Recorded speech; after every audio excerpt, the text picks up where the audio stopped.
out. I was so damaged and I couldn't be a mother. You think you've dealt with it all, but then you get asked a question like this, brings it all back. I'm the sexiest bogan you'll ever meet. They've got the looks for us. Plenty of worse labels to have. Could be a politician. I'm a bogan. Man, I need a change. Now I'm a barista. Oh my goodness. The brand new season. I put aside my shame and embarrassment. There's no strength in being silent. Did we just become best friends? I think so. You can't ask that. Starts May 25 on ABC or log into ABC iView to stream the series. The religious freedom debate finds its way into the campaign, while old tweets cause a distraction for Labor.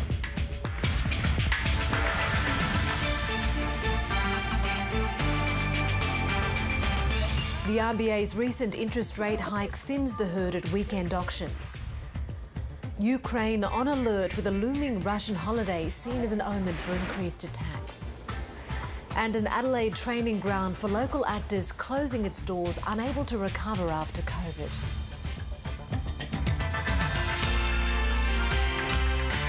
Good evening and welcome to ABC News. I'm Mariam Saab. Contentious religious freedom laws will be revived without protections for gay and trans students. That's if the coalition wins the next election. Prime Minister Scott Morrison is standing by a decision to address the two issues separately in what risks further internal party division. Meanwhile, Labor leader Anthony Albanese was forced to defend one of his own candidates who's come under fire for old tweets. Political reporter Stephanie Dalzell has the story.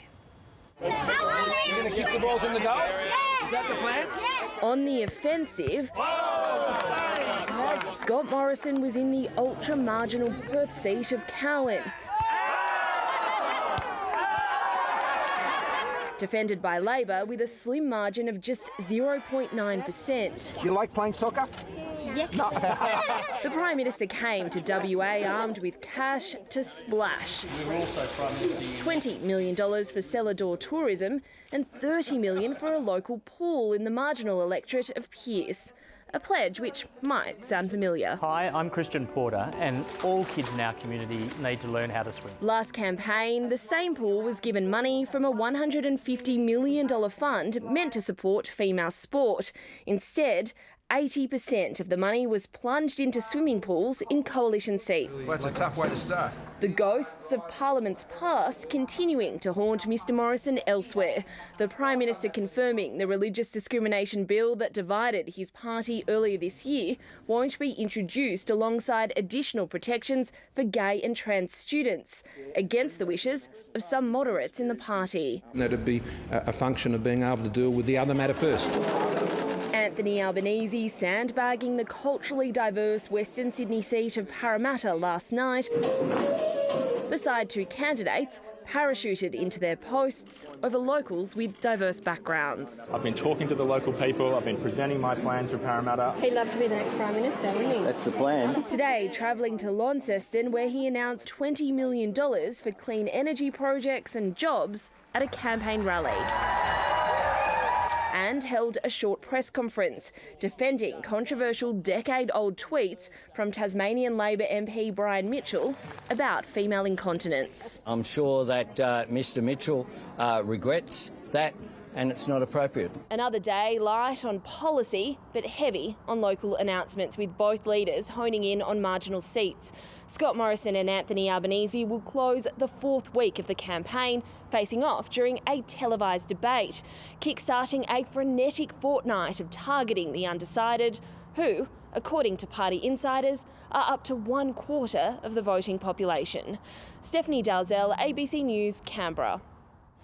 Clearance rates at auctions have dropped this weekend as concerns over rising interest rates bite. In the first selling Saturday since the Reserve Bank's hike, nervous buyers and sellers saw a drop in the number of properties that have been sold. In some regions, up to a third of auctions were called off altogether. Here's David Chow. Despite the concerns over rising interest rates, things are still running hot at this auction in Sydney. At 2,735,000. In Mernda, on the outskirts of Melbourne, bidding for this house was a lot more subdued. Okay, I'll take it. Take $100. Why not? 615, 600. We got there, it was like pulling teeth out of a chicken. Well, certainly this weekend there's about 30% less auctions happening than what happened last week. So there's a lot of caution in the market. OK, so speak now or forever hold your peace now, sir. That caution is certainly warranted since it's uncertain how quickly rates will rise. But if they were to hit 2.6% in, say, 2 years, someone with a $1 million mortgage can expect to fork out an extra $1,350 per month. It's a bit scary that they're going to go up even more, especially for people like myself who's looking to buy as a single mum. We will move to pass the property in. People also won't be able to borrow as much to buy their dream home. For someone earning $100,000 before tax, after Tuesday's rate hike, the maximum amount they can borrow has dropped by about $20,000. But in a year's time, if the RBA hikes rates 5 more times, that person would be able to borrow about $123,000 less than they can now. But buyers like Veronica Farid are hopeful it could also bring down house prices as well. By the end of this year, I'm sure houses are going to drop by 100,000. So if we don't get it today, we'll get it by the end of the year. Selling, selling, selling now. Sold! Congratulations! Lucky for her, she didn't have to wait that long. The Reserve Bank put out a dire forecast in early April. It warned that if interest rates were to rise by just 2%, it could lead to a 15% drop in property prices, given Australian households have some of the highest levels of debt in the world. But some experts say the correction won't be that severe. I think if we were looking at a kind of moderate or reasonable correction in property prices of, say, around 10%, that would actually take prices in most capital cities only back to levels that we saw last year. Which isn't much comfort for those struggling to get into what's still very much an overheated property market. David Chow, ABC News. A review of the New South Wales government's grant scheme has recommended an overhaul of the funding system. It was commissioned after accusations of pork barrelling were levelled at the government during corruption hearings involving the former Premier Gladys Berejiklian. Among the 19 recommendations is a new set of guidelines for how grants are administered. The review also calls for selection criteria and assessment guidelines to be published online. This report proves what we've always known. There's nowhere near enough oversight and scrutiny of taxpayer funds being spent by this Liberal and National government. The Premier Dominic Perrottet says he welcomes the report and will consider its recommendations. Another 50 civilians have been rescued from the Azovstal steel plant, but fears are growing for the soldiers still fighting inside. It's the last part of Mariupol still under Ukrainian control. But broken ceasefires and a looming Russian national holiday are adding pressure to get everybody out urgently. ABC's Europe correspondent Nick Dole reports from Dnipro. No words, just tears. This mother and daughter are part of the latest group of civilians to be evacuated from the Azovstal steel plant, a factory turned fortress that's become the last Ukrainian holdout in Mariupol. Hundreds of fighters have made this their home for the past 2 months, but many women and children too. Trapped with little food and water in the sprawling labyrinth of tunnels underground. Despite an agreed ceasefire, Ukraine says Russia has stepped up attacks on the plant in the hopes of seizing it by Monday, when Moscow marks victory in World War II. We want nothing else but victory. No talks. They don't work. They haven't worked for 8 years. This man was injured when a car was hit by Russian forces. The car was at the plant to help rescue civilians inside. More evacuations are planned for today, but constant shelling continues in the already battered city. Mariupol will never fall. There is nothing there to fall apart. It is already devastated. It is all destroyed completely. When you see the devastation in Mariupol, it's not hard to understand why so many people have tried to get out. It's estimated less than a quarter of the population remains in what was once a thriving port city, a city that's now adding a dark new chapter to its history. Nick Dole, ABC News, Dnipro. French President Emmanuel Macron has been sworn in for a second term in a ceremony in Paris after besting far-right candidate Marine Le Pen in the recent runoff elections.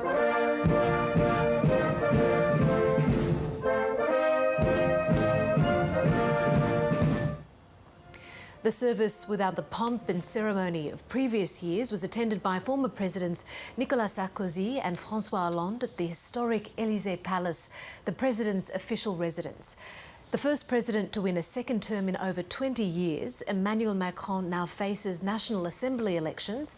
That'll be a test of his ability to rally a divided electorate after droves of voters lost faith in France's traditional parties.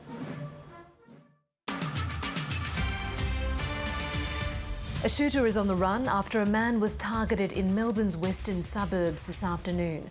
Emergency services were called to Federation Drive in Melton just after 3 o'clock, where they found a man with multiple gunshot wounds to the upper body. He was taken to hospital with non-life-threatening injuries. The exact circumstances surrounding the incident remain unknown, but it's believed to be a targeted event. The little girl who was left for hours on a central Queensland childcare bus is out of intensive care. 3-year-old Nevaeh Austin remains in a stable condition in hospital, just 4 days after she was found unconscious outside a childcare centre in Gracemere near Rockhampton. Police are investigating how she was left on the minibus for 6 hours, despite being the only passenger. The marginal seat of Leichhardt in far north Queensland takes in the Cairns metropolitan area.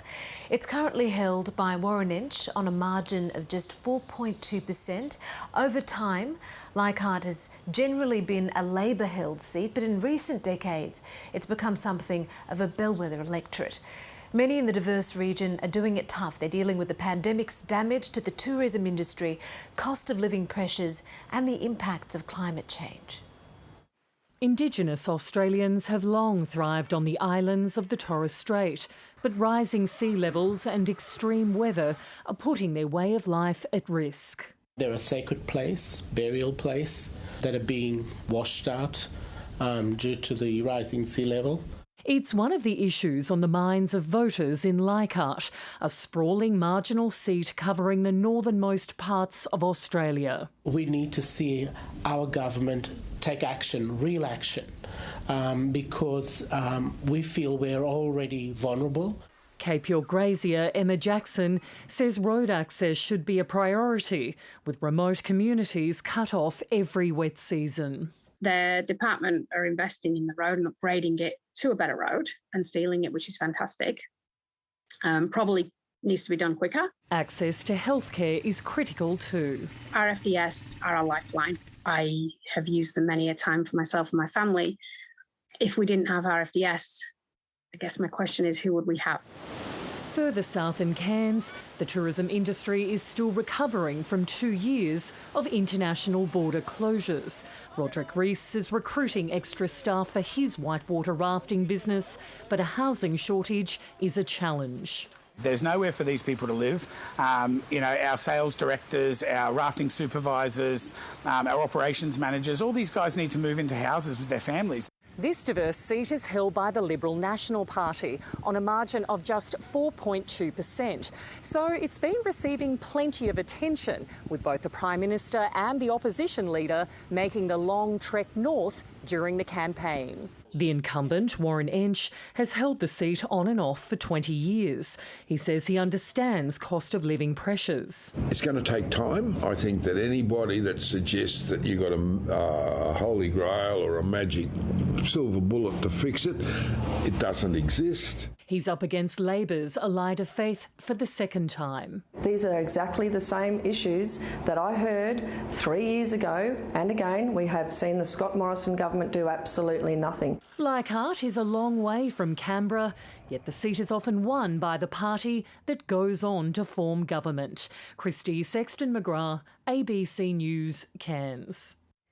The remains of 4 Aboriginal ancestors have been reburied near Dubbo in central west New South Wales.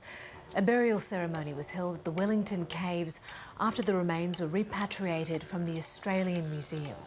The remains of 13 ancestors were taken from the area from the late 1800s to the 1970s. They have now all been laid to rest on Wiradjuri country. It's the end of a repatriation process that began in 2015. Well, it was meant to be an opportunity to showcase Queensland's sporting talent for the touring International Olympic Committee, but the IOC president stole the show when he picked up a sabre. Take a look.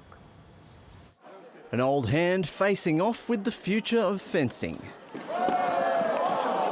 But his younger competitor got the better of the 1976 gold medalist. No, I'm okay. I'm absolutely okay. Thomas Bach's visit to the youth development event marked the end of the IOC's week-long Brisbane tour, complete with impromptu huddle and advice for the state embarking on its decade-long journey. This will be the challenge for the next 10 years, to keep this Olympic spirit as alive as it is, and to reach out to the world.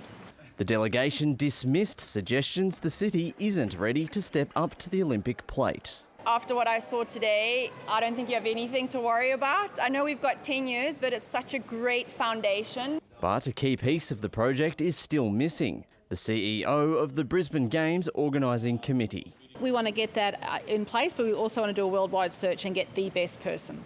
Nearly 250,000 young Australians have already registered to be part of the Olympics Unleashed program. The hope that in 10 short years they'll be at the top of their field, competing on the world stage. We're just really trying to spread the message that if you break down your goals into small steps, it's just really amazing. You can go places you never even imagined. The Olympic spirit alive and on show between the generations. Baz Ruddick, ABC News, Brisbane.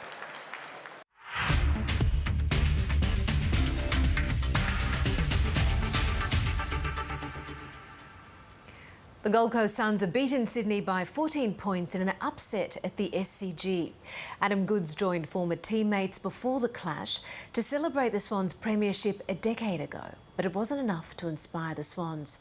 In Melbourne, it was a day out for Tom Lynch, who kicked 6 goals to help Richmond easily beat Collingwood by 27 points. Tigers star Dustin Martin made a successful return, kicking 2 goals and gathering 23 disposals. 22 Tigers players broke through the banner, but the cameras focused on just one. That man, Dustin Martin, is back. In his first game since round 1, There's the don't argue. the Brownlow medalist showed off his trademark. After a tight opening term, Tom Lynch was wayward. He's missed 2 sodas. But a spark from Maurice Rioli Rioli again gets his man! offered Lynch another shot. He quickly found his radar, and by half-time had 5 goals and 18 possessions to his name. Tom Lynch for 5 in the first half, if you don't mind. Lynch's Tigers held a 24-point lead. Dustin Martin found space and slotted his first goal before he was mobbed by his teammates. Jack Ginnivan was awarded another high tackle, his head copping it again at three-quarter time. A double forearm to the back of the head. A dazed Collingwood battled in the final term, but the Tigers were too good. Lynch finishing with 6. 3 wins out of 4 at the SCG for the Gold Coast Suns against the Swans. It's not the first time the SCG has been stunned by the Suns. Despite the return of Sydney's 2012 Premiership heroes, it was the Suns who provided the inspiration from the start. And caps off a superb opening term. Suns livewire Isaac Rankin, their brightest spark. He's been on fire. He loves the SCG. But a 4-goal-to-1 third term saw the Swans draw level at the final break. A mostly unseen Levi Casbolt stepped up to the challenge, kicking 2 in the last quarter. And the Suns are going to do it again at the SCG. The Swans have now lost 2 in a row. The Suns have now won 4 out of their last 6 games against the Sydney side. Tom Maddox, ABC News. The Eels have put an end to the Panthers' 21-game winning streak at home, defeating the Premiers by 2 in a thrilling battle of the West overnight. Meanwhile, the Sea Eagles are in the NRL's top 8 after outclassing the West's Tigers 36-22 this afternoon. A beautiful Brookvale afternoon, fitting for the return of Manly's Dalian medalist, but it was the youngest Trbojevic who scored first. Down a try, the Tigers would soon be down a man, and the Seagulls capitalised not once but twice. Manly got their third. The Seagulls added another shortly after the break, but two quick Tigers tries put them back in the contest.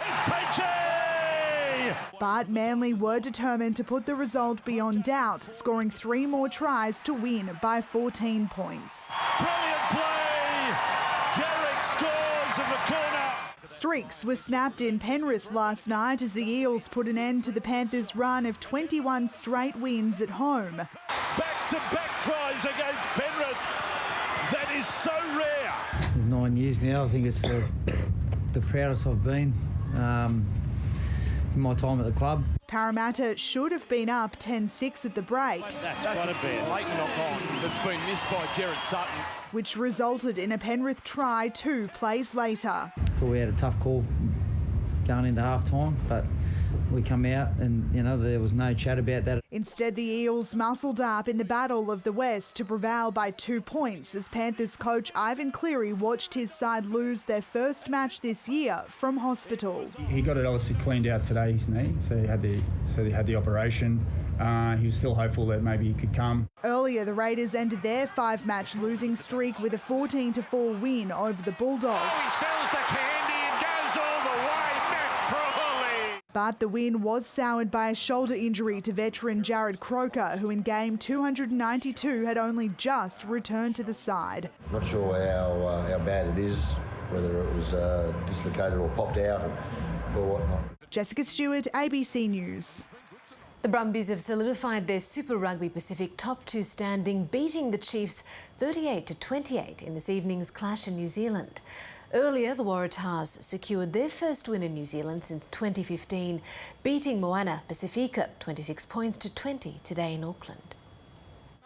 Brumbies skipper Nick White snuck around the corner to open the scoring, but a mistake in their own 22 opened the door for the Chiefs to square the ledger at home. That's a try. Rob Valentini nearly repeated last week's runaway effort before the Brumbies' scrum and line-out drive finished the job. He's over. The Chiefs hit back with a pretty handy offload. Jacobson passes on. But Noah Lolasio's boot kept the Brumbies ahead at the half. The Brumbies edged ahead again early in the second half and then further out by 14 off Lolasio's boot. But the Chiefs weren't going away. Peter Gus Sawakula with a nice finish off the line-out. Peter Gus Sawakula. Valentini's line break finished off in style to secure a 4th straight win for the Brumbies. Today in Auckland, the Waratahs were on the back foot from the start against competition newcomers Moana Pacifica, conceding twice in the first 21 minutes to trail 17-0. They shove the ball and they're in again. Finally getting their hands on the ball, New South Wales hit back twice to narrow the margin to 3 at half-time. And the try scored. Former Wallabies and Brumbies fly half Christian Liliafano reached a milestone after the break, but a Moana Pacifica yellow card allowed the Waratahs to cross in the corner. So what's there? From the right wing, it's well deserved. 5 minutes later, the Tars had the lead. Beach. And from there, desperate line defence and a dominant scrum delivered the win that puts them within reach of the top 4 with 3 games to play.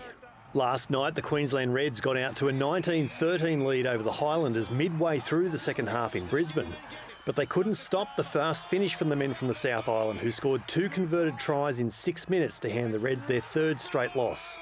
Brett McKay, ABC News. The Melbourne Vixens have moved into the top spot on Super Netball's ladder after surviving a thriller against the Firebirds.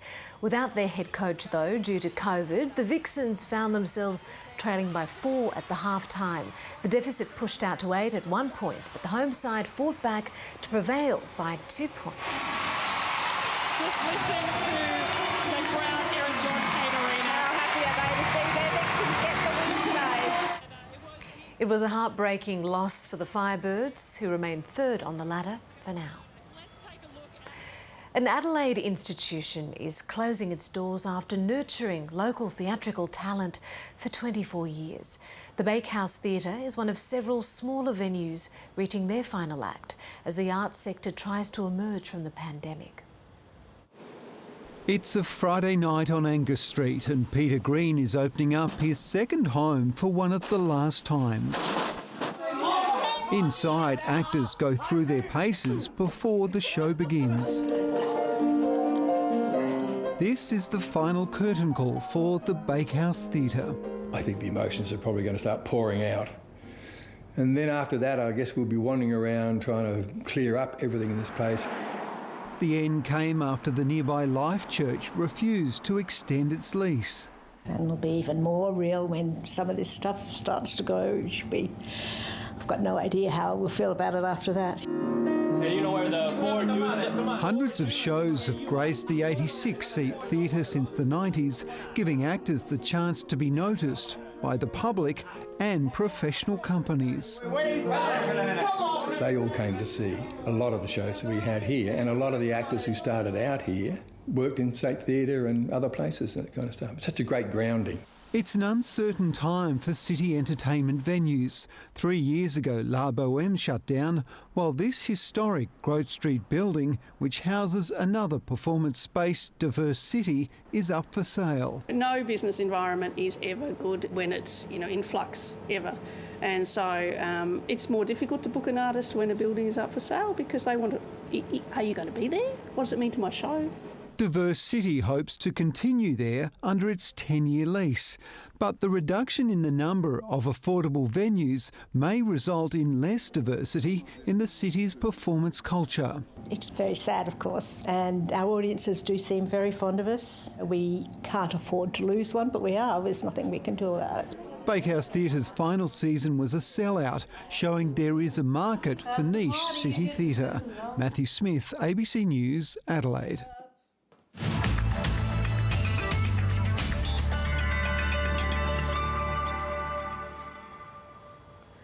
A trough in the northeast will gain moisture and deepen, causing rain and storms to scatter across Queensland and become heavier.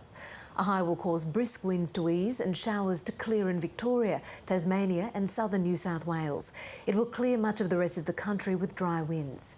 Looking around the country for tomorrow next, isolated storms in southeast Queensland, mostly cloudy and warm in the northeast, with the northwest set to be cool to mild, sunny and cold in the southwest.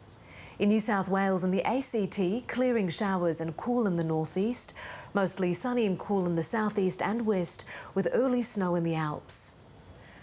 Early showers and cool conditions in Victoria's south, fog then mostly sunny and cool in the north. In Tasmania, showers and cold in the southwest and windy in the highlands, cloudy and cold in the southeast, mostly sunny and cool in the north. Early showers and fog before some sunshine in South Australia's southeast and centre. It'll be mostly sunny and cool to mild in the north. And mostly sunny and mild to warm in Western Australia's south, warm conditions in the north. In the Northern Territory, sunny and very warm in the northwest of the top end, clearing showers and mild to warm in Arnhem, windy and mild in the interior, sunny and cool in the south. Looking ahead to Monday's forecast for our capital cities, showers in Brisbane, sunny in Sydney, frost, then sunshine for Canberra, partly cloudy in Melbourne, Hobart and Adelaide, sunny in Perth and Darwin with a top of 34. And that's the latest from ABC News. Keep up to date with us at news.abc.net.au and on ABC iView. I'm Mariam Saab. Stay with us for China Tonight. That's up next.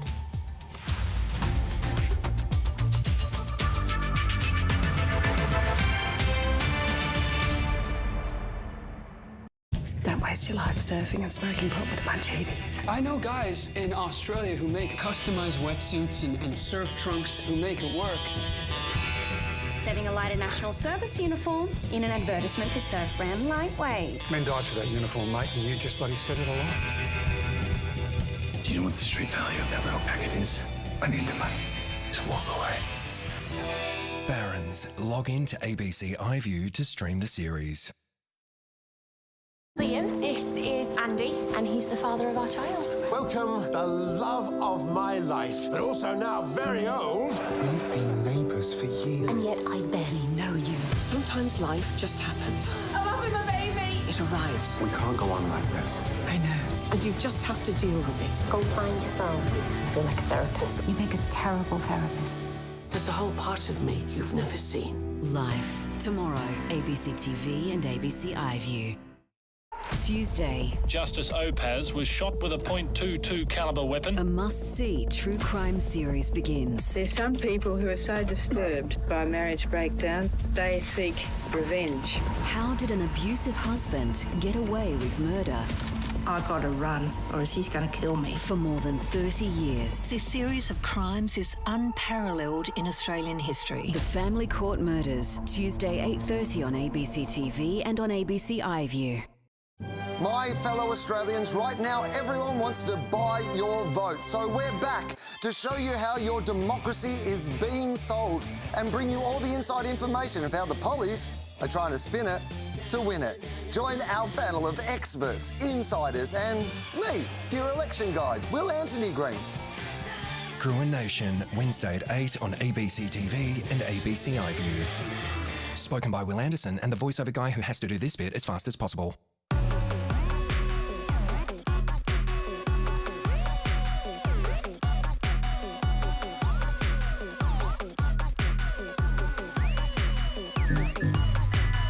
Hello, welcome to China Tonight. I'm Stan Grant. On the program, the election with only one candidate. What does the future look like for Hong Kong?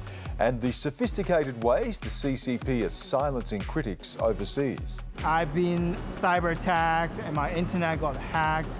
I have to use VPN to get online.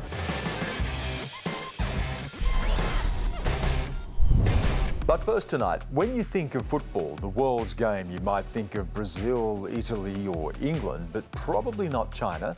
But it turns out Xi Jinping is a massive football fan, so he's been hoping to change that. Michael Liu has the story.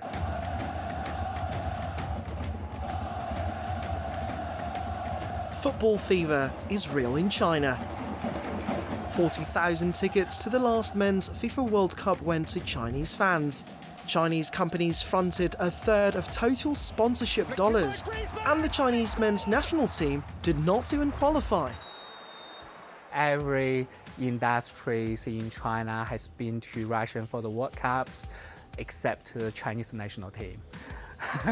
Contrary to stereotypes, I would say football or soccer is actually the #1 sport in China, not table tennis.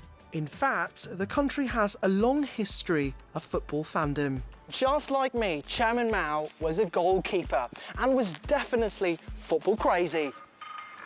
And the current president, Xi Jinping, has said he wants China to be a football world power by 2050.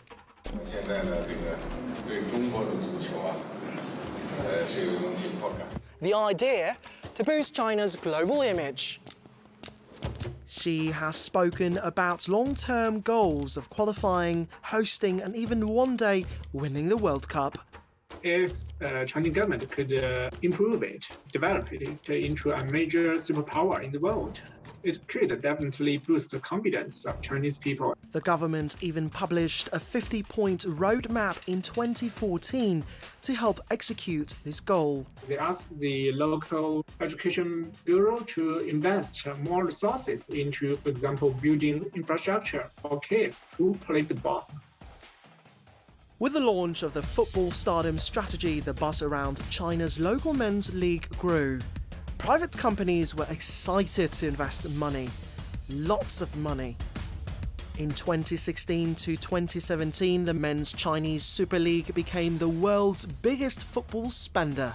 $500 million was spent attracting foreign football talent. It was crazy. Every club spent millions or even tens of millions purchasing big-name stars.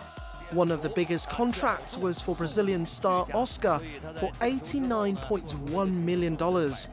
And Australians were recruited during this boom era. The investment was huge. You got players, like Oscar and Hulk, Tevez, the guys that were playing in top leagues across the world. So I played at Liaoning, and it's based in Shenyang, which is a northern Chinese city. It was more of a weaker team, so they relied heavily on their foreigners. We had 5 foreigners in each team, and I was lucky enough to play with 2 Australians at the club. For a few years, the hype around the Chinese Super League sustained, but the math wasn't adding up. In 2019, clubs were losing money. The Chinese Football Association fears the rate of spending so far is unsustainable and would lead to financial ruin. But it was too late. The league was hit by two major blows: COVID-19 and the housing market crash. Many clubs were owned by property companies in turmoil. Chinese football now, it is in a crisis. Top team Jiangsu Suning won the 2020 championship, only to dissolve 3 months later. And Guangzhou's major owners Evergrande are more than $400 billion in debt. A lot of clubs dissolved. And the second impact is a lot of players, they didn't get paid because their owners don't have enough income to pay their players. As a fan, myself were very disappointed because we've been supporting these clubs for years and years. Now my club, Liaoning, doesn't exist, so it's quite unusual because they had such a bright history.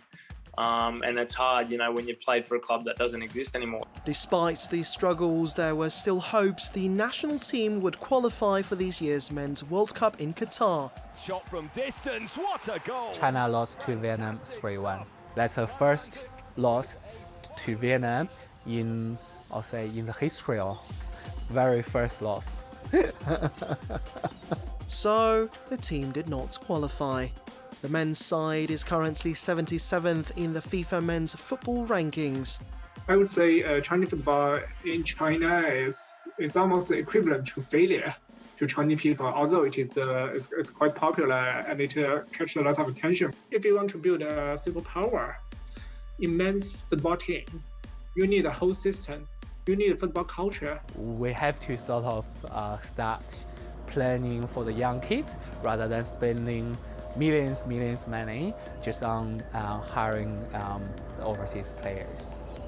The CCP still wants to dominate the world game and is investing in future players.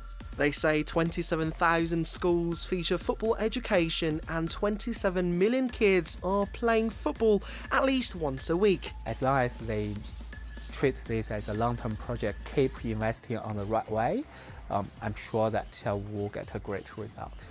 As we always say, you only need to select 11 players out of 1.4 billion population.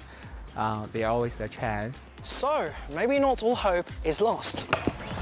And Michael Liu joins me now. Michael, I understand China does have one successful team. Certainly it does, and it is in the shape of the women's football team. Now, this team has been a prolific performer. Now, they managed to win the Asian Cup 8 times, qualified for the World Cup 9 times, and you know, they almost became world champions in 1999. Now, Billy, whom you saw earlier, actually said that while the men's national team is a constant source of humiliation, the women's team is in stark contrast to that, a source of pride and consolation. But does the women's team get the recognition that the men's team gets? Unfortunately, no. Well, their success hasn't completely translated into recognition. Now, the latest win, the latest Asian Cup win,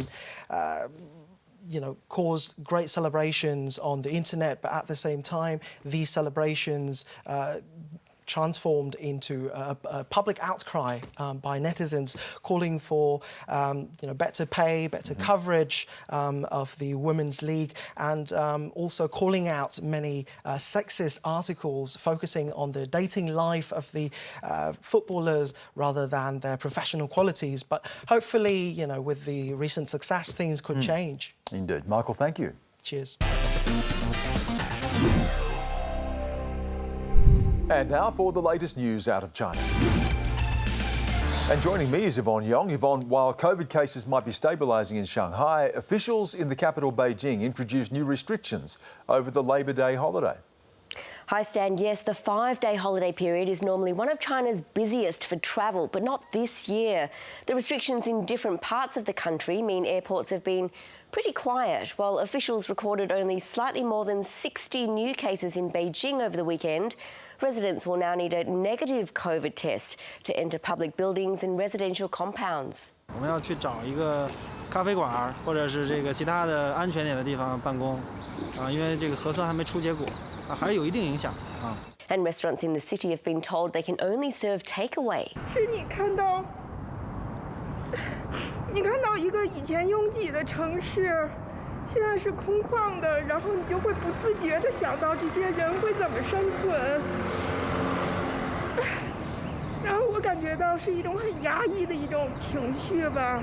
Beijing's trying to prevent an outbreak that could trigger a citywide lockdown like the one that has paralysed Shanghai for weeks and persist with its zero COVID policy.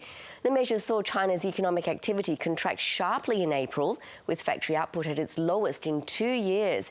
But officials insist the restrictions are necessary. 坚持全国一盘棋，在疫情地区采取局部的严格的防疫措施，保证全国大部分地区和人群的正常生产生活，是符合成本效益的。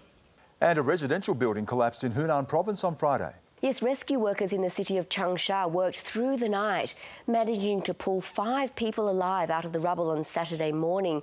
But the city's mayor says dozens remain trapped or unaccounted for. It's unclear why the structure suddenly caved in. State media say some tenants had recently made structural changes to the premises. Such collapses are not uncommon in China due to poor construction and lax safety standards. President Xi Jinping has ordered a full investigation of the incident. And China's interests in the Pacific continue to be a source of tension. Yes, particularly Prime Minister Scott Morrison's comments that a Chinese military base in Solomon Islands would be a red line for his government. On last week's show, retired Senior Colonel Zhou Bo had this to say on the topic. I don't believe the Australian government is in any capacity to lay such things like a red line for China. It is ridiculous. It is laughable. And on Friday, China's Vice Foreign Minister Xie Feng joined him, saying Australia was in no position to be interfering in another nation's internal affairs, and that Australia's stance on the China-Solomons Security Pact amounted to disinformation, defamation, coercion and intimidation. Mr Xie was speaking at a Pacific climate change conference at the time and said countries like Australia are reluctant to give up their mania for colonisation in the 21st century. And this was proof Australia was trying hard to control the Pacific Islands to maintain a so-called sphere of influence. Hong Kong's election committee will choose a new chief executive this weekend. Yes, Stan, except there's only one candidate, the man who until recently was the city's second highest official, John Lee. I now announce my decision to stand for the election for the 6th-term chief executive of the Hong Kong Special Administrative Region.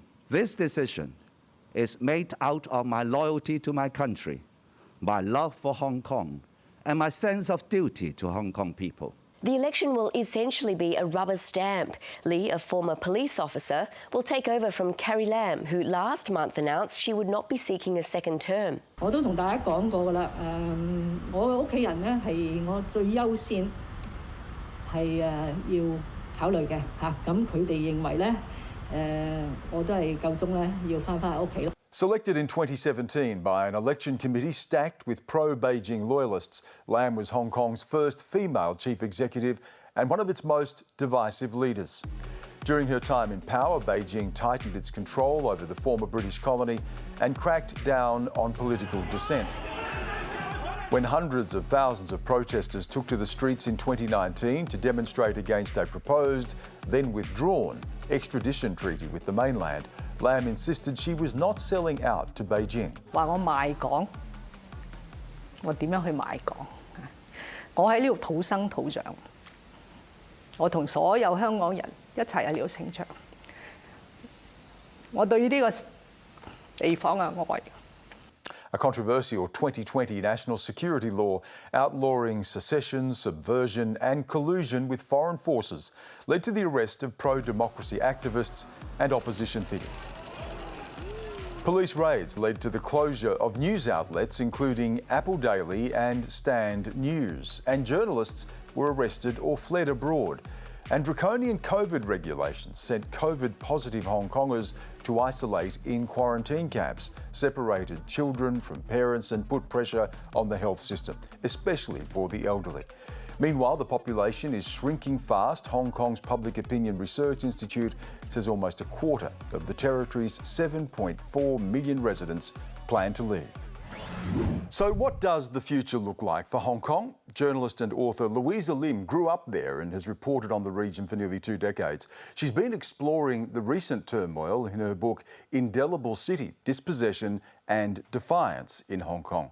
She'll be appearing at the Sydney Writers' Festival later this month, but she joins me now from Melbourne. Louisa, it's good to see you. I wanted to start, of course, with the election itself, and if there is a winner, if I can even use that word, is it in fact mainland China? They get the people they want, they get the administration they want. I'm not sure if the word election is even the right word to use. I mean, this was a selection. There was a single candidate, John Lee, who used to be the Secretary of Security. I mean, he was anointed into the position, and now he is being confirmed by a selection committee whose really, job it is to do that. So what does that look like for Hong Kong? It's a really clear indicator that Beijing's focus for Hong Kong is national security. I mean, he was the one, the sort of hardline enforcer who suppressed the protests and was in charge of the protest response. And he's already said that his priorities for the next few years are going to be all quite hardline things, passing Article 23, which is against subversion, sedition, and leaking of state secrets, things like that. But also probably a fake news law is in the offing as well. So I think it's going to be lots of national security measures. What does that mean for resistance to this inside Hong Kong, Louisa? Of course, we all remember those protests and how long they ran, but now the protests are gone. Many of the leaders of the protests are outside of the country itself. Is there a sense of resignation now? I think there's a sense of fear. We only need to look at the case of 47 Democrats and Democratic activists who are still in jail waiting a trial under the national security charges, under the national security legislation, and that's because they tried to hold a primary poll ahead of a legislative election. And, their case has dragged on and on and on. They don't even actually have a court date for it yet. They've been in prison for many, many months.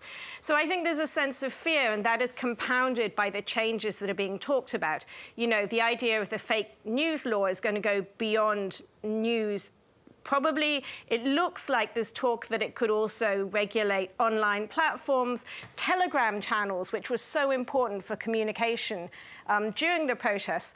So I think, people are nervous, people are anxious, people are very tired of the zero COVID policies, and Hong Kongers are voting with their feet. I mean, a recent survey showed a quarter of Hong Kongers have got plans to leave. If we look at the approach to Hong Kong and the approach that has been taken, if you look at what Hong Kong symbolises and represents, what does that tell us about Xi Jinping's China and where he wants to place that in the world, what the China dream looks like for Xi Jinping? I think what it tells us is that there is no room for liberal democratic values within the China dream or, really on any part of Chinese soil.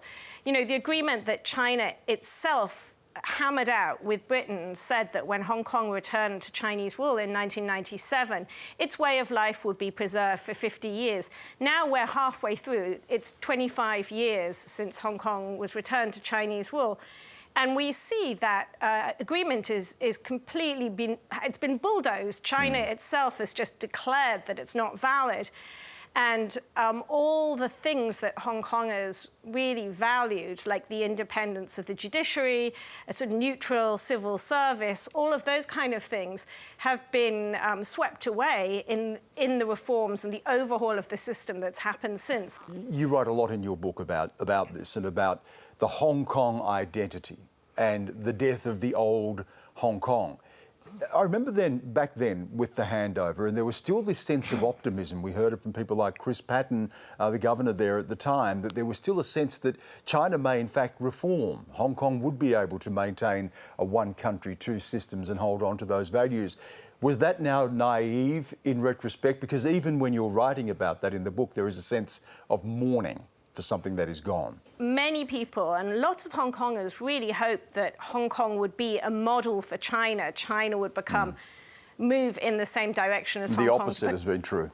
Absolutely, the opposite has been true. And I mean, I think the thing that's shocking is the speed at which that's happened. You know, in sort of 3 years, we've seen Hong Kong sort of transformed overnight with all the old sort of institutions swept away. Louisa, I just wanted to ask you about the people who remain, though. Yes, we have people leaving, but the dissidents who are there, is there a sense that that is crushed, that that is lost?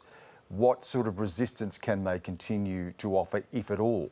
I think it's incredibly difficult for people who are still in Hong Kong. There's this sort of increasing sense of fear where people, you know, they worry that their communications are being monitored. They worry about, you know, what they might post on Facebook or Twitter because people have been found in violation of the national security law for social media posts. And then there are a lot of people in prison who are awaiting trial, you know, a lot of very high-profile people, and, you know, who are sometimes writing letters from prison and this kind of thing. But, you know, the crushing thing is many of them have been there for many months. They still don't have a court date. And, you know, they believed that the systems that were in place, Hong Kong's famed judiciary, they believed that would protect them. And now, you know, all of that hope is gone. Louisa Lim, it's been a pleasure to talk to you. Thank you again for giving us your time. Thank you, Stan. Lovely to talk to you. And now, what's making news on the platforms the people use, Weibo and WeChat?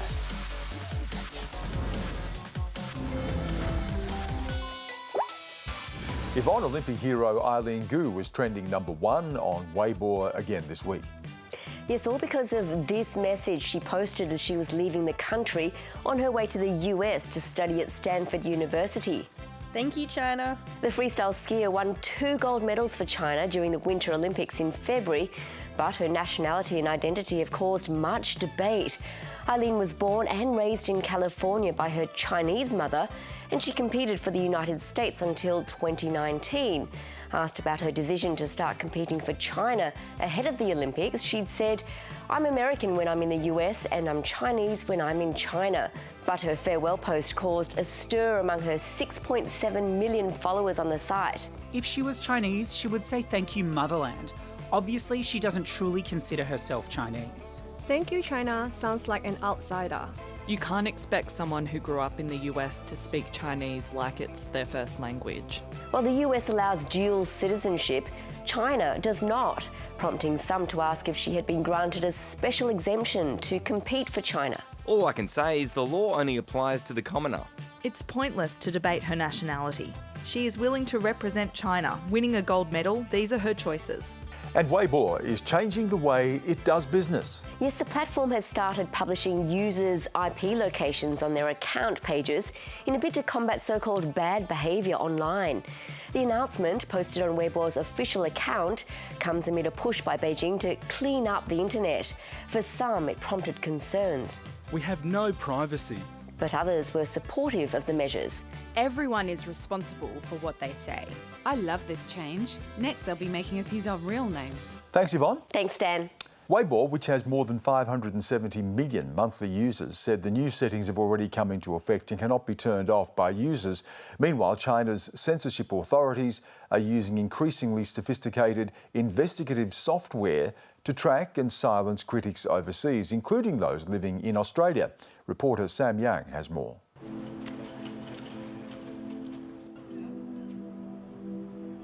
Even though I'm thousands miles away from China, they're still projecting a lot of threat and harassment here in Australia. Ba Diutao is known for his political cartoons satirizing President Xi Jinping and the Chinese Communist Party. He lives under a pseudonym in Melbourne, but says even in Australia, he's taken a risk for his art. I've been followed by numerous agents. I've been cyber attacked and my internet got hacked. I have to use VPN to get online. I have to use crypto message to talking with the people who work with me. this harassment just constantly happening, and I can't even say that I feel safe in Australia. In 2018, after almost 10 years of living in Australia, and just before he was due to open a major exhibition in Hong Kong, Ba Diu-cao was told Chinese authorities had worked out who he was. So just 3 days before the Hong Kong exhibition, all my family members got harassed by the Chinese National Security Police. My relatives in Shanghai got taken to the police station. They got interrogated, threatened, and a message was sending to me that I have to cancel my show. Otherwise, there'll be consequence to me, and there'll be consequence to my family in China. An investigation by the New York Times found authorities in China are using increasingly sophisticated software to track down critics, both inside and outside the country. Critics like Ba Diu-cao and Zhu, a Chinese international student living under a pseudonym in Sydney. Zhu's Twitter account, Fake News of China, mocks President Xi, and in 2020, it came to the attention of Chinese authorities. 然后这个小号呢，我是更加谨慎。当时我是把所有的信息都是隐藏起来的，然后我也是用那个就是匿名的，就是海外的邮箱，还有就是用那个海外匿名的手机号。但是最后呢，就是说我的身份还是被就是中国的网警给就是查出来了。然后我觉得就是非常可怕这件事情。 Zhu says police summoned their father to the station where they forced him to call Zhu on his phone.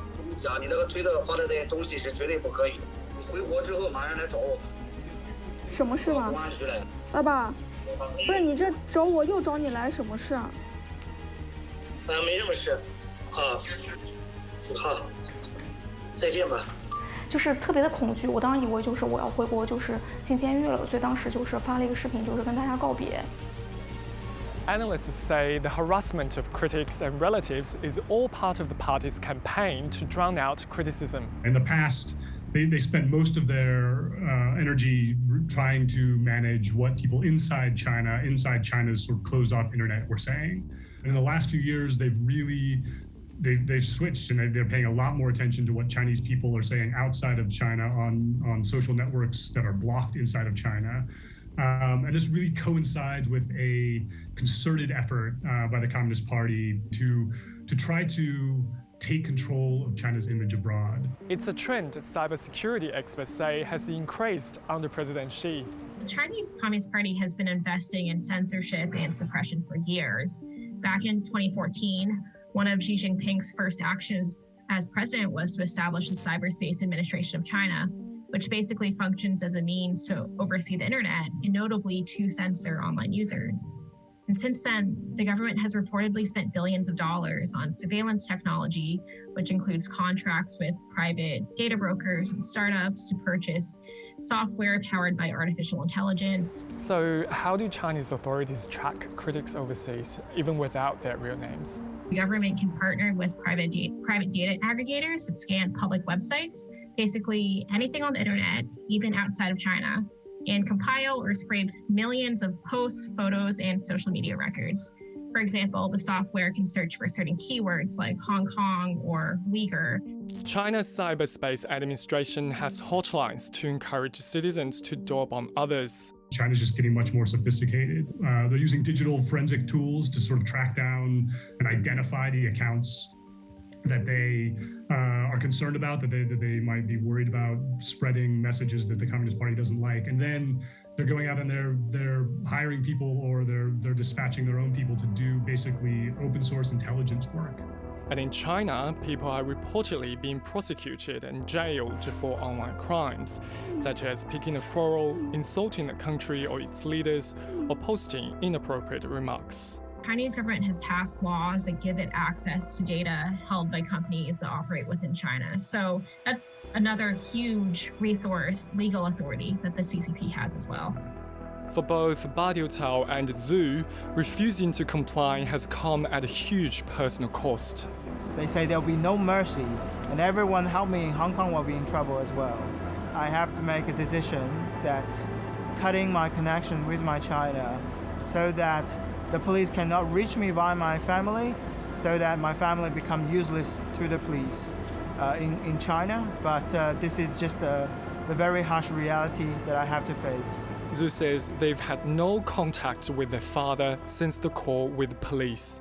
中国政府在海外的这个渗透就是非常恐怖的，而且他们的网警也可以监视到每一个人，包括在这边的留学生。所以留学生即使去了海外，就是他们的言论都是不自由的。The Chinese government has increased its control over data held by private companies.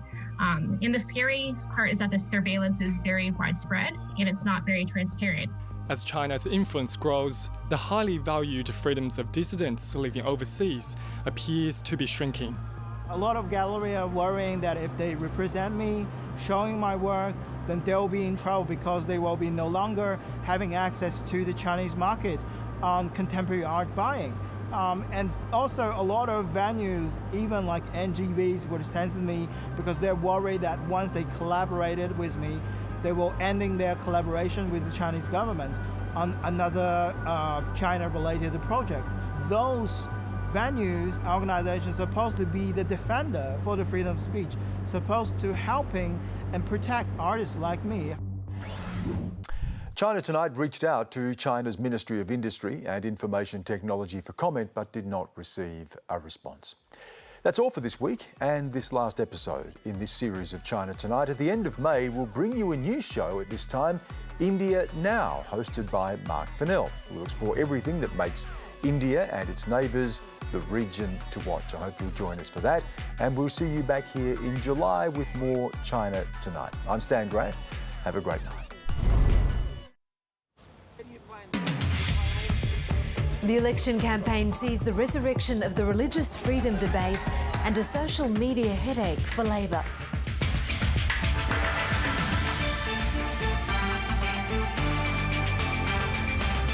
A rise in the interest rate temperature leads to a cooling off for auction clearances.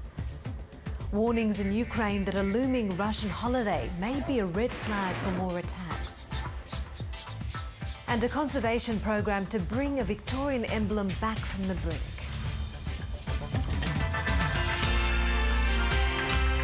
Good evening and welcome to ABC News. I'm Mariam Saab. Contentious religious freedom laws will be revived without protections for gay and trans students if the coalition wins the next election. Prime Minister Scott Morrison is standing by a decision to address the two issues separately in what risks further internal party division. While Labor leader Anthony Albanese was forced to defend one of his own candidates who's come under fire for old tweets. Political reporter Stephanie Dalzell has a story. You're going to kick the balls in the goal? Is that the plan? On the offensive, Scott Morrison was in the ultra-marginal Perth seat of Cowan. Defended by Labor with a slim margin of just 0.9%. You like playing soccer? Yeah. No. The Prime Minister came to WA armed with cash to splash. $20 million for cellar door tourism and $30 million for a local pool in the marginal electorate of Pearce. A pledge which might sound familiar. Hi, I'm Christian Porter, and all kids in our community need to learn how to swim. Last campaign, the same pool was given money from a $150 million fund meant to support female sport. Instead, 80% of the money was plunged into swimming pools in coalition seats. Well, that's a tough way to start. The ghosts of Parliament's past continuing to haunt Mr Morrison elsewhere. The Prime Minister confirming the religious discrimination bill that divided his party earlier this year won't be introduced alongside additional protections for gay and trans students, against the wishes of some moderates in the party. That'd be a function of being able to deal with the other matter first.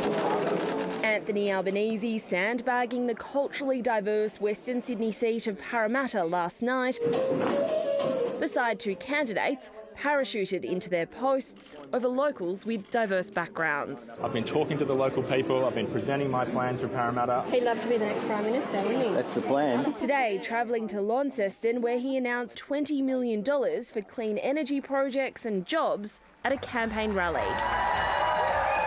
And held a short press conference defending controversial decade-old tweets from Tasmanian Labor MP Brian Mitchell about female incontinence. I'm sure that Mr Mitchell regrets that and it's not appropriate. Another day light on policy, but heavy on local announcements, with both leaders honing in on marginal seats. Scott Morrison and Anthony Albanese will close the fourth week of the campaign, facing off during a televised debate, kick-starting a frenetic fortnight of targeting the undecided, who, according to party insiders, are up to 1/4 of the voting population. Stephanie Dalzell, ABC News, Canberra. Well, it's the first weekend of auction since the Reserve Bank lifted interest rates from record low levels. And while there's still plenty of house hunters in Canberra, agents there say they're no longer seeing droves of prospective buyers in the capital, likely due to months of speculation that preceded Tuesday's decision. Rachel Ayres and Mark Stevens woke up this morning as renters, hoping to end the day as homeowners. We've been looking for a few months actually, yeah. Yeah, we've been all around Canberra in every suburb. Tuesday's interest rate rise and what it might mean for mortgage repayments has them a little worried.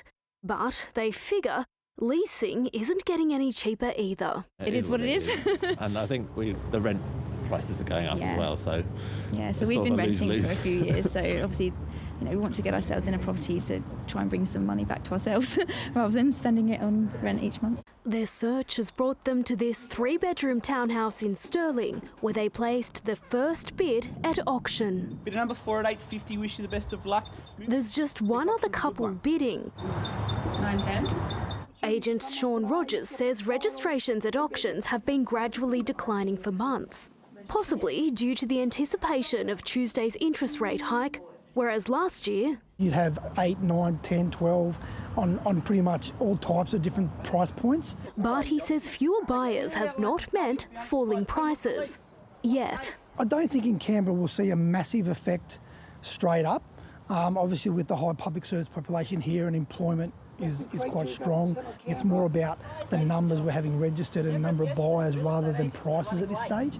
Across town in Throsby, prospective buyers are doing their calculations, knowing interest rates will only be going in one direction. If they go again, I can't afford it. If I buy a house around $1 million, I have to pay around 36. Now this interest rate gone up, I have to pay like $4,000 a month. They are quite concerned in terms of what the price would be at a later stage and how much it would increase. Agent Luna Moon says there's a supply shortage compared to other capital cities that will keep prices high in the capital. Yeah, still growing, really, confident of the Canberra property market. Back to Canberra's south, and how did Rachel and Mark go? Third and final time, permission to sell it. It's going! It's going! Sold! Congratulations on the successful bidding. Oh my goodness, big step. Finally got there. This house hunt is over, but the cash rates journey might just be getting started. Talia Roy, ABC News, Canberra. A review of the New South Wales Government's grant scheme has recommended an overhaul of the funding system. It was commissioned after accusations of pork barrelling were levelled at the government during corruption hearings involving the former Premier Gladys Berejiklian. Among the 19 recommendations is a new set of guidelines for how grants are administered.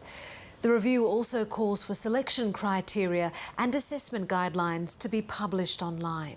This report proves what we've always known. There's nowhere near enough oversight and scrutiny of taxpayer funds being spent by this Liberal and National government. The Premier, Dominic Perrottet, says he welcomes the report and will consider its recommendations. Another 50 civilians have been rescued from the Azovstal steel plant, but fears are growing for the soldiers still fighting inside. It's the last part of Mariupol still under Ukrainian control, but broken ceasefires and a looming Russian national holiday are adding pressure to get everyone out urgently. ABC's Europe correspondent Nick Dole reports from Dnipro. No words, just tears. This mother and daughter are part of the latest group of civilians to be evacuated from the Azovstal steel plant, a factory turned fortress that's become the last Ukrainian holdout in Mariupol. Hundreds of fighters have made this their home for the past 2 months, but many women and children too. Trapped with little food and water in the sprawling labyrinth of tunnels underground. Despite an agreed ceasefire, Ukraine says Russia has stepped up attacks on the plant in the hopes of seizing it by Monday, when Moscow marks victory in World War II. We want nothing else but victory. No talks. They don't work. They haven't worked for 8 years. This man was injured when a car was hit by Russian forces. The car was at the plant to help rescue civilians inside. More evacuations are planned for today, but constant shelling continues in the already battered city. Mariupol will never fall. There is nothing there to fall apart. It is already devastated. It is all destroyed completely. When you see the devastation in Mariupol, it's not hard to understand why so many people have tried to get out. It's estimated less than a quarter of the population remains in what was once a thriving port city, a city that's now adding a dark new chapter to its history. Nick Dole, ABC News, Dnipro. Afghanistan's Taliban rulers have ordered all Afghan women to wear the all-covering burqa in public. The decree evokes similar restrictions on women to those imposed during the Taliban's last hardline rule between 1996 and 2001. The Taliban previously decided against reopening schools to girls above grade 6, reneging on an earlier promise.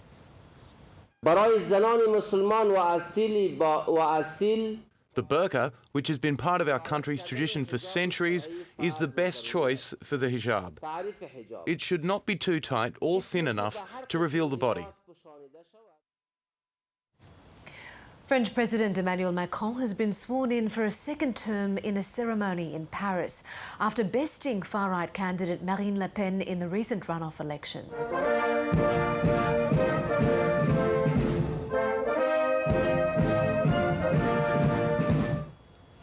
The ceremony was without the pomp and circumstance of previous years. It was attended by former presidents Nicolas Sarkozy and François Hollande at the historic Élysée Palace, the president's official residence. Emmanuel Macron is the first president to win a second term in over 20 years. He now faces National Assembly elections. That will be a test of his ability to rally a divided electorate after droves of voters lost faith in France's traditional parties. A shooter is on the run after a man was targeted in Melbourne's western suburbs this afternoon. Emergency services were called to Federation Drive in Melton just after 3 o'clock, where they found a man with multiple gunshot wounds to the upper body. He was taken to hospital with non-life-threatening injuries. The exact circumstances surrounding the incident are still unknown, but it's believed to be a targeted incident. The little girl who was left for hours on a central Queensland childcare bus is out of intensive care. 3-year-old Nevaeh Austin remains in a stable condition in hospital just 4 days after she was found unconscious outside a childcare centre in Gracemere near Rockhampton. Police are investigating how she was left on the minibus for 6 hours despite being the only passenger. Well, the Northern Territory may have the least number of seats in federal parliament, but with 2 weeks until election day, they're shaping up to be important ones for both sides of the political divide. Now, so much so that the major players are throwing their weight behind the local campaigns with fly-in visits and party promises in a bid to win seats. Amy Culpert reports. A familiar face in unfamiliar territory. Tanya Plibersek at Parap, while her Solomon counterpart remains courtside with COVID. The latest high-profile poly to visit with a pitch for Territory voters. The promise of new urgent care clinics, 2 of 50 around the nation, to try and take the load off overwhelmed hospital systems. You'll be able to walk in, you'll be able to be bulk billed, you'll be seen much faster. It means that the hospital's better off and the patient's better off. The program would run out of existing GP clinics, but with a shortage of health staff already in the territory, it could create more problems than solutions. It's always hard to attract doctors, nurses and other health professionals, and that's particularly true in smaller and more remote communities. From healthcare on the ground to in the air, Labor also matching the Coalition's pledge of $10 million for a second rescue helicopter. Obviously in the territory, you know, the area that we have to cover and the sort of terrain that we have, the helicopter's key to providing that care. Tanya Plibersek is the latest in a string of federal politicians to head north this campaign. The constant stream of senior members from both sides of politics drives home just how important the Northern Territory seats are this campaign. Hello. With a fortnight remaining, she's unlikely to be the last. Amy Colbert, ABC News. It's one of Victoria's emblems, but the helmeted honeyeater is teetering on the brink of extinction. Fewer than 250 are now in the wild. But it's hoped a conservation program could save the Victorian natives from disappearing. Dana Morse reports. In the tranquility of the Yarra Ranges National Park, these chirps are signalling hope for one of the state's most at-risk species. There's obviously honeyeaters all around me, giving alarm calls. These helmeted honeyeaters were part of a breeding program at Hillsville Sanctuary. Now 18 of the birds have been released into the wild. They're the second round of birds set free in this forest. We're so encouraged by those initial results with that first group. So a high proportion of birds are still present on the site. Native forest logging poses the biggest risk to the species. Helmeted honeyeaters once occupied a much larger range to the southeast of Melbourne. Due to habitat loss, that wild population has confined to a single wild site. The birds need dense eucalyptus forests near a lot of water to thrive. The majority of suitable habitat for this bird was cleared for farming, and so it's taken us a long time to locate this specific location where we think conditions are suitable. We are getting out of native timber harvesting by 2030. This will provide an additional boost to protecting these really important habitat environments for these birds. The birds will be closely monitored during their initial release. They have radio transmitters attached so we can monitor their movements, and we have camera traps set up on those food stations to work out which honeyeaters are visiting which food stations, which honeyeaters are pairing up and using which parts of the forest landscape. Conservation efforts have seen the number of helmeted honeyeaters increase tenfold since 1989, but they're still critically endangered. It's fair to say the helmeted honeyeater would be extinct if it weren't for the dedicated efforts of the recovery team over the past 30 years. And little by little, the population is growing. It's such a thrill seeing the birds leave the aviaries, and when we release the birds, they all meet up and they do a corroboree, which is really sweet. Dana Morse, ABC News, Melbourne. It's the best of African food, fashion and entertainment on show in Sydney. Africultures is the largest yearly African festival in Australia, and it's made a comeback. The festival also aims to help African Australian youth overcome challenges in areas like mental health and unemployment. A vibrant celebration of Africa's diverse cultures. Thank you very much. Bringing a slice of home to Sydney. Meet new people, immerse in the culture, see people that look like me. It's great. I could swear I'm in Kenya right now. Thousands came for the clothing, dancing and delicacies, inspired by customs from across the continent. The most important thing is about connection to their roots, connecting to Africa. Some stallholders aim to empower African Australians. Chisenga Makomo uses wearable art to practice mindfulness. I started wearing the head wraps, and it was just one way I would, check in with myself, how am I doing? She wants to tackle the stigma of mental health in the community and hopes to provide safe spaces to talk about issues. You tend to pull away from people who can actually support you. So the most important thing is I want people to start feeling safe. Many young African people face challenges finding work. Mwangi Wangethi hopes African professionals can help them navigate the job market. It's meant to just inspire other young people to do, good things and give them hope that you can still be who you want to be, pursue your dreams. Africultures has become such a popular festival that it's had to move from Lidcombe to here at Sydney Olympic Park, and organisers feel it's only going to grow larger in the years to come. Bridging a cultural gap for future generations. Sharon Masige, ABC News, Sydney.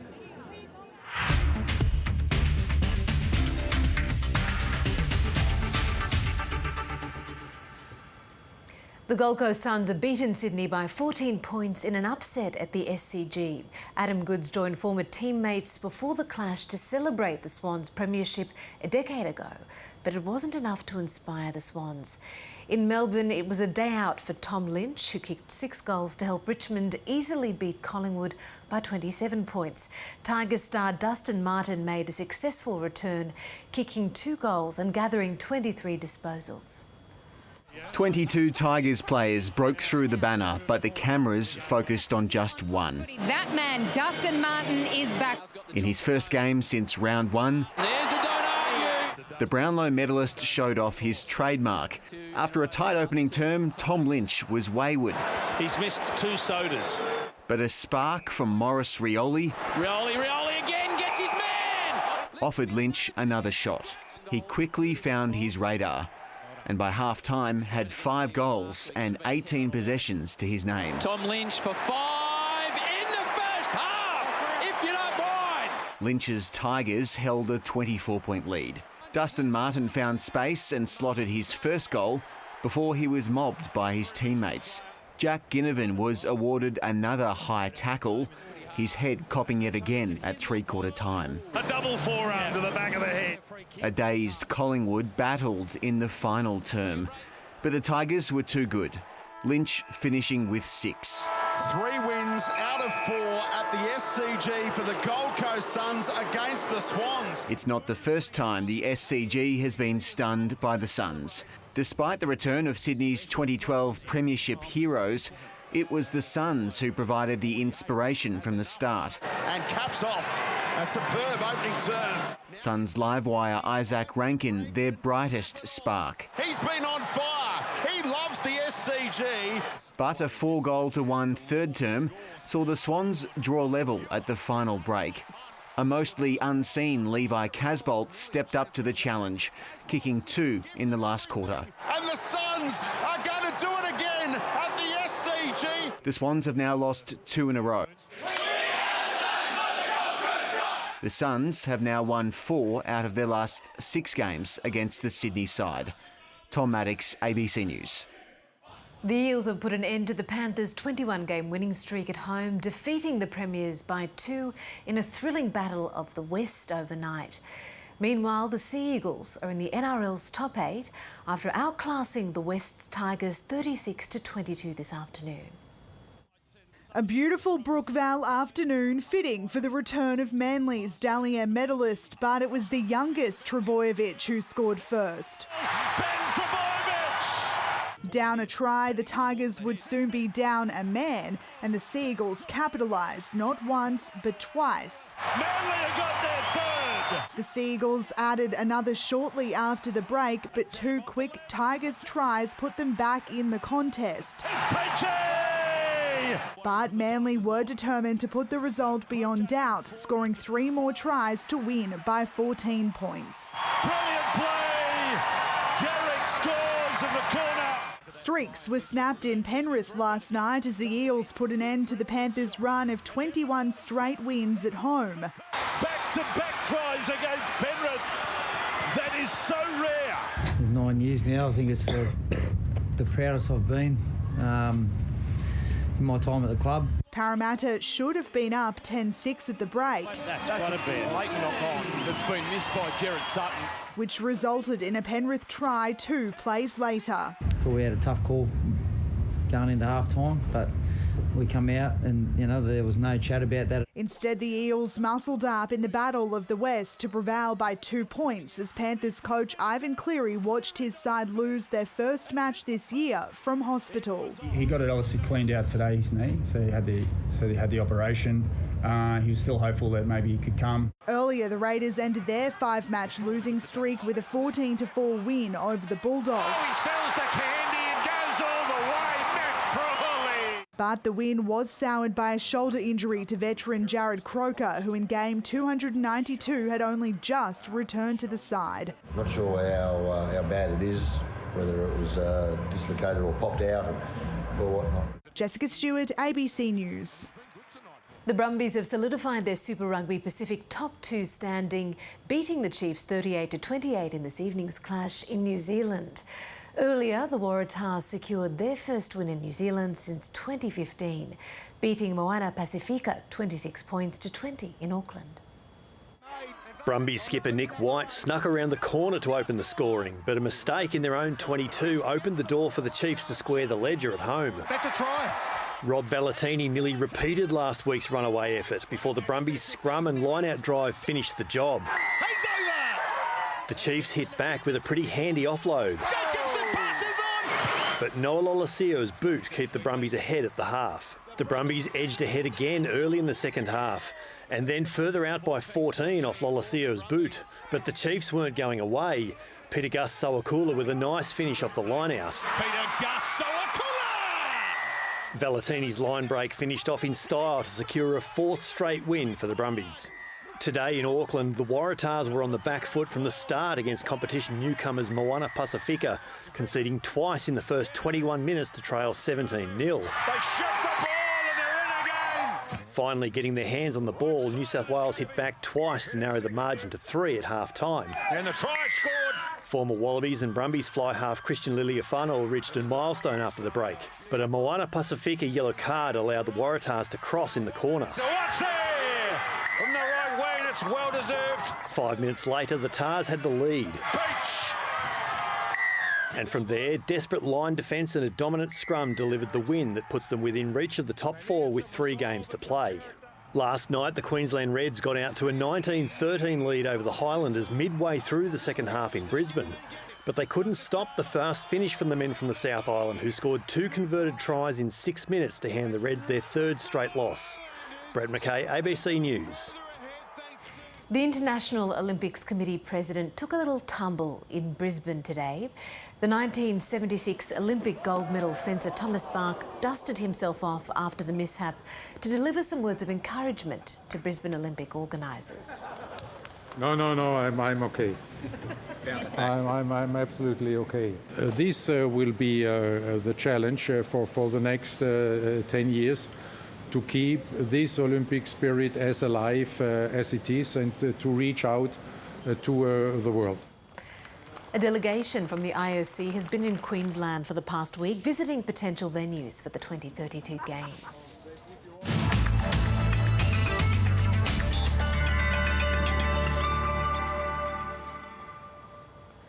A trough in the northeast will gain moisture and deepen, causing rain and storms to scatter across Queensland and become heavier. A high will cause brisk winds to ease and showers to clear in Victoria, Tasmania and southern New South Wales. It will clear much of the rest of the country with dry winds. Looking around the country for tomorrow next, isolated storms in southeast Queensland, mostly cloudy and warm in the northeast, with the northwest set to be cool to mild, sunny and cold in the southwest. In New South Wales and the ACT, clearing showers and cool in the northeast, mostly sunny and cool in the southeast and west, with early snow in the Alps. Early showers and cool conditions in Victoria's south, fog then mostly sunny and cool in the north. In Tasmania, showers and cold in the southwest and windy in the highlands, cloudy and cold in the southeast, mostly sunny and cool in the north. Early showers and fog before some sunshine in South Australia's southeast and centre. It'll be mostly sunny and cool to mild in the north. And mostly sunny and mild to warm in Western Australia's south, warm conditions in the north.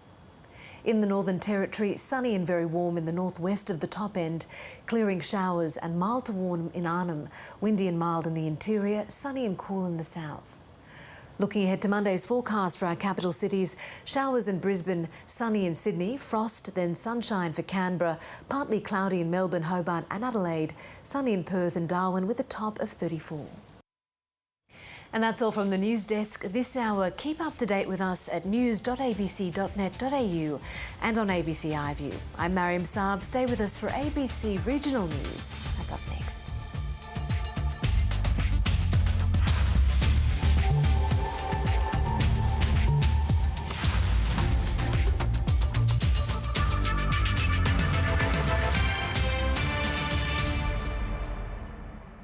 Building a home causes a range of emotions. What? Mad? Wow. Some visions are meticulously planned. Every inch so well crafted. This is exactly what I hoped it would be. That is magic. I mean, proper magic. Others just go with the flow. Drunken eBay purchase. It's going to be really urban meets rural. How are you going to do it? Not sure yet. All new grand designs. Tomorrow on ABC TV and ABC iView. Have you tried Freeview? Click on the TV and discover all the amazing content across free-to-air TV in one easy place. Fresh episodes delivered daily and more new shows for you to search and enjoy than anywhere else in Australia. We've got over 50,000 episodes and more than 30 channels to choose from, all 100% free.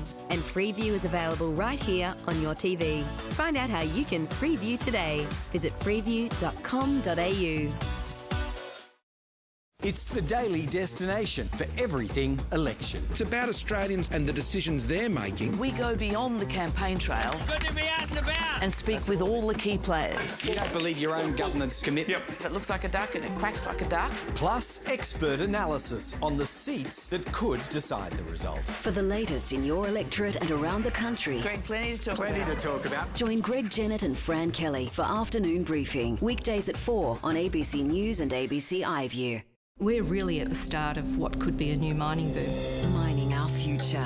Any community that would like to have their lifestyle that they live needs to understand that we can't mine these things nowhere, so they will be mined somewhere. Why going green means getting our hands dirty. We have to decide as a country, how valuable is a place and is it worth risking for mining? That's not saving the planet, that is green speed. To save the planet, we are going to need more mines. Four Corners, Monday, ABC TV and ABC iView.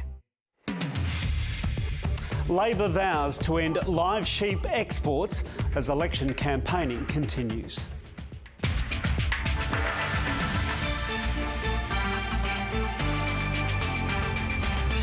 Never again calls for urgent change to avoid another flood disaster. And the two-wheeled solution to getting kids to school in remote communities. Hello and welcome to ABC News. I'm Guy Stainer with a look at some of the stories making headlines in regional and rural Australia.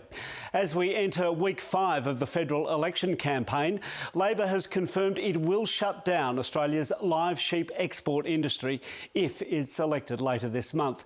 It was a policy Labor took to the last election, vowing to shut down the $92 million industry over 5 years. Kath Sullivan reports. Labor had a plan at the last federal election to phase out the live sheep trade over 5 years. But every time the opposition had been asked if that remained its policy, Labor refused to say.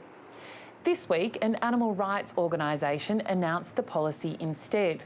It then took 24 hours for Labor to confirm it will ban sheep exports. The opposition says the ban won't extend to cattle or any other species. And as federal Labor leader Anthony Albanese explained, this time Labor won't set a deadline. The amount of live exports has halved in recent times and will continue the summer ban, but we'll consult with state governments, in particular the Western Australian state government, but we'll also consult with the agricultural sector about the issues around live sheep export. It is increasing. The reason that it had gone down was because of this thing called a drought. But you need to understand agriculture. You need to understand that our national herd had reduced, but if you're not interested in it, then you don't make the right decisions and you make knee-jerk reactions like they did when they banned the live export of cattle. Last year, Australia's live sheep trade was worth $92 million. More than 600,000 sheep were exported, with more than half going to Kuwait. Kath Sullivan reporting there. Well, the election campaign has seen both major parties make a flurry of mostly modest funding announcements around the country. But just before it kicked off, the federal government announced $5.4 billion to build the long-talked-about Hells Gates Dam in North Queensland, dwarfing any announcement made during the campaign. The Prime Minister says it would turn the region into an agricultural powerhouse, but critics say it would create the most expensive water in the country. Jade Toomey reports from Townsville. This promotional video shows how the Hells Gates Dam would look. And there's now $5.4 billion set aside for it in the federal budget. But there's a decent chance it might not be built because the government has promised the funding subject to a business case that isn't expected to be delivered until June. My sense is no, this dam won't be built because I really can't see the business case coming forward that is going to convincingly demonstrate that the benefits do outweigh the costs. In its current form, the plan would dam the Upper Burdekin River and store enough water to turn some of Queensland's driest cattle country into a food bowl, producing high-value crops like avocados, citrus fruits and table grapes. It would give us more water security. There are times in the latter months of the year prior to the wet season starting when the Burdekin River can dry up. But other growers fear Hells Gates water would cost more than they could pay. When you're making an investment on farm, it's more than one election cycle. They need to tell the guys how much the water's going to cost. I can't put a number on it, but it would be the most expensive water in the country. Usually, state governments develop water projects and they're supposed to charge irrigators enough to cover the costs.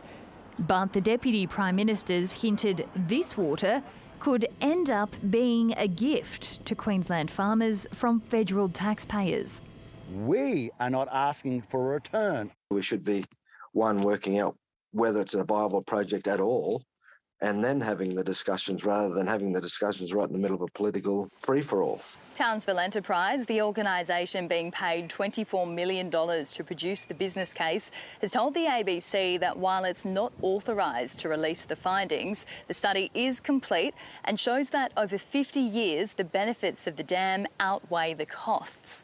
The Queensland Government and Federal Labor say they want to see the business case before committing. Jade Toomey, ABC News, Townsville. Both of the major parties have been spruiking their ability to manage the economy this week as cost of living and interest rates continue to dominate voter concerns. In regional areas of the Northern Territory, that's included promises to boost economic development and create jobs. But in the town of Katherine, the promises are falling flat as the community battles to save the businesses they've already got. Trent DeWitt's Katherine fishing and camping gear business is already suffering from cost of living rises. We are a disposable income store. We're the first thing people stop buying when things get tight. He's sceptical of whether the Coalition's major election promise to subsidise new gas fields south of Katherine will help the local economy. The major issue we have here in town is livability and housing affordability. Katherine is struggling to keep businesses and staff because of a shortage of social infrastructure like housing. So in a retail business, I'm now subsidising workers' rent to be able to hold on to them. Cabinet maker Jeff Usher and 4 other local business owners had to club together to recruit doctors to Katherine when the town's only GP practice closed.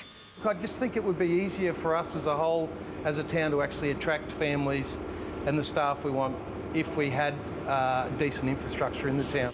He's also sceptical about the promise of a gas-led economic recovery and, like many, feels the needs of the bush have been overlooked. We seem to be a little bit forgotten right now, but definitely hoping for some commitments down here. Throw us a bone. Tour business and gallery owner Patrina Ariston wants more investment in training locals. Jobs like nursing and doctors and teachers, because we get the recruitments from down south and they come up and they just don't stay. Katherine's Jawan people own 2 hotels, a tour business in the spectacular Nipmuc Gorge and part of Kakadu National Park. They're sceptical of Labour's major promise to Lingiari, tourism money to upgrade Kakadu, after it was promised by both sides last election. I have no idea what they have planned for this money that they've allocated. So, yeah, there's no communication. This part of the Lingiari electorate usually leans to the right politically, but many businesses and voters here feel they haven't heard enough commitments from any side of politics to give them the confidence that the needs of this regional town will be addressed. Jane Barton, ABC News, Katherine. An inquiry into the flood disaster in northern New South Wales has heard of the urgent need for change in the region. It heard grievances ranging from a lack of emergency warnings to a lack of planning for climate change. But everyone in attendance was in agreement on one key point: the region can't afford a repeat of the catastrophe. Hands up to have your say. The flood inquiry was at Tumbulgum in the Tweed Valley to hear from those who lived through the disaster. Calling the SES and being told, "I'm sorry, we're too busy, we can't get to you." That response isn't good enough at any level. I think this one for me has been a lot more emotional. I cry a lot more. Hundreds attended a similar event in Lismore overnight. There were calls for a review of rescue and warning protocols and more action on climate change. At the moment, with the lack of leadership from government, Lismore's not survivable into the future. Former Chief Scientist Mary O'Kane and former Police Commissioner Mick Fuller are leading the inquiry. The natural disaster claimed 6 lives and damaged thousands of homes and buildings. We should be able to protect life and property better than what we did. The council is looking at a range of options for the Lismore area. We're talking about depopulation of North and South Lismore. We're talking about retention of the CBD, utilising golf course land, for example, for new commercial and residential sectors. People like Vicky Findlay are in limbo. She's in no rush to rebuild her home in North Lismore until firm decisions are made. We are looking at just getting this place back to being clean and having a couple of rooms that are livable. We'll set up a camp kitchen and that's how we're going to live. The state government has said it won't be committing to any strategy for the future until it has the final report from the inquiry. That's due by the end of September, although there could be some recommendations sooner than that. Those living in the flood zone will be hoping they're implemented before the region is hit by another natural disaster. Bruce Mackenzie, ABC News, Lismore. Well, climate change could make 1 in 25 Australian homes too expensive to insure within 8 years, according to Climate Council projections. National Environment reporter Michael Slezak has the story. Months after Lorraine Orman's home was flooded in Goodna, southwest of Brisbane, she's still living in a caravan in her front yard. It went up to the windowsills, which meant we lost all the contents. She had to give up flood insurance after major flooding in 2011 saw her premiums rise to around $10,000 a year. We just can't afford it. New projections suggest by 2030, 1 in 25 Australian homes could be uninsurable. In some electorates, like the worst electorates of Nichols in Victoria, this is 1 in 4 homes. Queensland is by far the most vulnerable, with 6.5% of properties projected to be effectively uninsurable by 2030. New South Wales is second with 3.3% of properties at risk, followed by South Australia with 3.2%. All up, more than 500,000 homes are expected to be at risk by 2030. It's mostly due to the effects of climate change on riverine flooding, but also on worse bushfires, storms and coastal inundation. This is climate change playing out. It's no surprise to the insurance industry.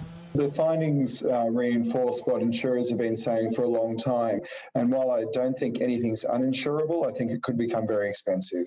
We obviously need to act faster on climate change. We need to invest far more in adaptation.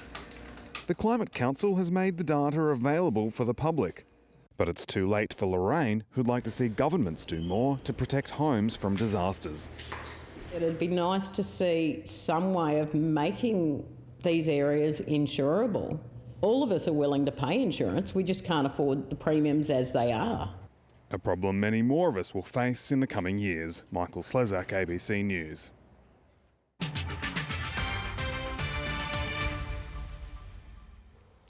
A new survey has revealed Indigenous trainee doctors experience high rates of bullying, harassment and discrimination at work. Advocates are calling for cultural reform within the health sector amid concerns the negative experiences could drive Indigenous trainees out of the profession. From humble beginnings growing up in northeast Arnhem Land to becoming the first Yolngu doctor, Mungat J. McGregor has made great strides in his career. From a young age, I just felt really in tune with the way people felt and naturally progressed into medicine. But his journey hasn't come without its challenges. During his time as a junior doctor, he says he experienced bullying and discrimination by senior staff. There's times where it's more overt and in your face, and then there's times where it's a little bit more insidious. Dr McGregor's experiences are not uncommon. A recent national survey of over 21,000 doctors in training found more than half of Indigenous trainees experienced or witnessed bullying, harassment or discrimination in the workplace. That's compared to just 35% of trainees nationally. The survey found the most common group responsible for the harassment, bullying or discrimination faced by trainees was senior medical staff, with almost half of Indigenous trainees reporting that the experiences had a moderate or major impact on their training. I think the biggest thing is working with senior staff and senior management within the hospital system to try and bring in cultural safety training to ensure cultural competency within the workforce. Advocates say a nationally consistent reporting system also needs to be in place in hospitals and health organisations so that incidents of discrimination and bullying are adequately addressed, and to ensure future generations of Indigenous doctors are protected. Husni Shams, ABC News. Researchers on Queensland's Fraser Coast are worried about a mystery disease affecting green sea turtles. Cases have been rising since the region's major floods early this year. Scientists say the disease is eating away at turtle shells, and they're trying to determine if the condition is contagious. If it's something that's viral or bacterial, then yes, there is a possibility that the animals could spread it to one another. Researchers are trying to discover the cause of the disease. Koalas are officially an endangered species in New South Wales, but are their numbers as low as the estimates suggest? Citizen scientists have discovered a previously undocumented koala colony right on Sydney's doorstep, and there's a chance there could be other hidden habitats, providing fresh hope for the future. Nature lovers Steve Anyon-Smith and Tom Christensen decided to use their downtime during the pandemic last year to explore the local Heathcote National Park. They were pleasantly surprised by what they found. One day we went for a bit of a poke around the western part of Heathcote National Park. We thought, oh, well, maybe there's some koalas around here. We looked at the very first street and there was a koala. And then we thought, wow, maybe there's some more. 4 or 5 during initial searches quickly grew to 32 over 3 months, and now they're up to around 80. One possible reason the koalas stayed hidden for so long is that they're so difficult to spot.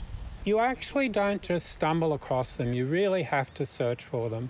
It's amazing how easily they can blend into the foliage and you can just walk straight past them. It raises the question, are there many more out there? The koalas seem to be doing well here, possibly because there's a good supply of water coming from the Warrenora Dam. There's a permanent environmental flow, so they can always find somewhere to have a drink. It was only when Steve and Tom actually put the days and weeks in that people realised that it was more than the occasional vagrant from further west, the big population out towards Campbelltown. And what we actually have is a vibrant population right here, sitting in the shadows of Sydney at Heathcote. The National Parks Association now wants the colony and others nearby documented and protected. It's a joyous experience finding a koala. It never ceases to give us incredible pleasure, and you can share that pleasure with other people. And hopefully help turn the tide for this endangered species. Nick McLaren, ABC News. A tiny outback school in the Northern Territory may have found the secret to getting kids to school. Children in the community of Yarralin are rushing to the classroom each day thanks to a simple but effective approach that started with a teacher's love of bikes. Roxanne Fitzgerald has the story. So get yourselves ready! It's race day in Yarralin. And the entire community has come to watch. Just 1 year ago, there wasn't a working bike in sight in the remote town, hours into outback Australia, cut off by a treacherous dirt road. When those bikes wasn't here, everyone, things, felt, boring, and it was just, a kind of dark. Every kid was lazy. I really want a lot of bike. Then a new arrival to the school changed everything. A teacher's love for cycling and a nationwide email paved the way for Yarralan's first bike club. When they first arrived here, everyone was so excited, like when we're going to ride them. At first, the kids had free rein. They rode them morning, recess, lunch, even after school I allowed them to ride them. So they soon fell in disrepair and I realised that I needed a new cohort of bikes. A call went out across Australia asking for donations. And in December, 3 crates of bikes arrived from Queenscliff, Victoria.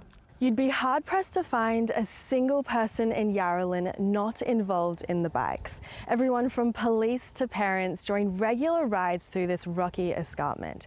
It's brought a whole community together, and the benefits have been immense. We come catch turtle and fishing and crocodile camping and do. Rallying students to school was tough before, but now they arrive early. My job is to try get 80% attendance. That's the goal, you know. And this bike, it's helping. If students had great attendance during the week and their behaviour was, on par, then we would have a big bike ride on a Friday. So ever since we've started doing that, our attendance here at the school has been absolutely fantastic. When we have the bikes out, the community comes out as well. A town where bikes have put them on the right path. Cheers! Roxanne Fitzgerald, ABC News, Yarralan. A family from Gympie in Queensland received the fright of their lives this week when a metal fragment speared through their roof and ricocheted off kitchen tiles just metres from their 5-month-old baby.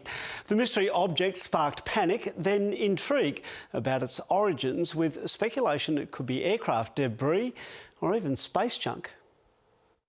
This small piece of metal has made a big impression since crashing down to earth. About 7 p.m. last night, Matthew Gardner was standing in his kitchen sneaking ice cream to his baby daughter when their house was hit. All of a sudden it was just like a big bang. Next thing you know, the room filled with like a dust or like a glow from the dust. And I was just thinking, oh my God, what is this? The projectile pierced through the tin roof, the insulation, the ceiling, before ricocheting off the tiles and into the living room, finally coming to a stop in Oceana's bouncer, where she'd been lying just minutes earlier. So near missing me sitting on the couch, and if Oceana was sitting in the bouncer, she would not be okay. So yeah, it was very frightening. They called the police. There wasn't much they could do, but after posting about the experience online, hundreds of people have been trying to help investigate the origins of this unidentified mystery object, or UMO.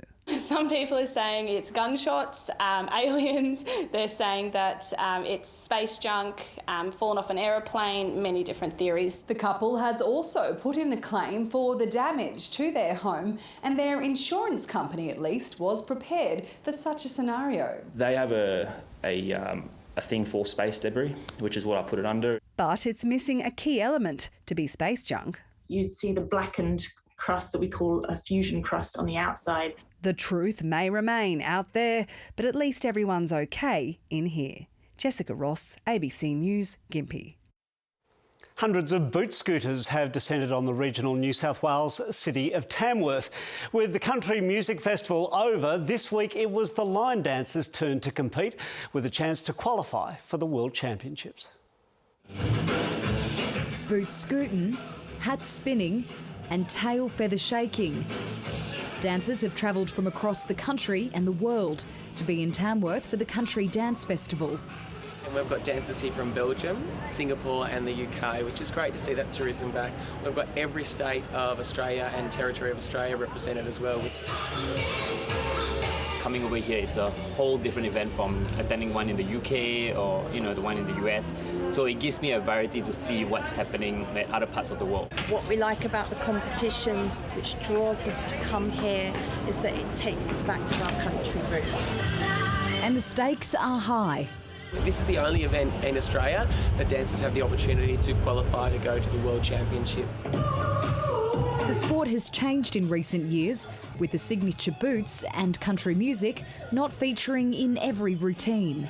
Line dancing is very diverse, so we started with country roots and very honky-tonk style with the achy breaky heart, your boots scoop and boogie, but it's come a long way in the last few years. This year marks the 20th anniversary of this event in Tamworth, and it's celebrating its largest turnout yet, with more than 500 competitors and about 800 spectators filling the local town hall. Not even the weather could dampen their spirits.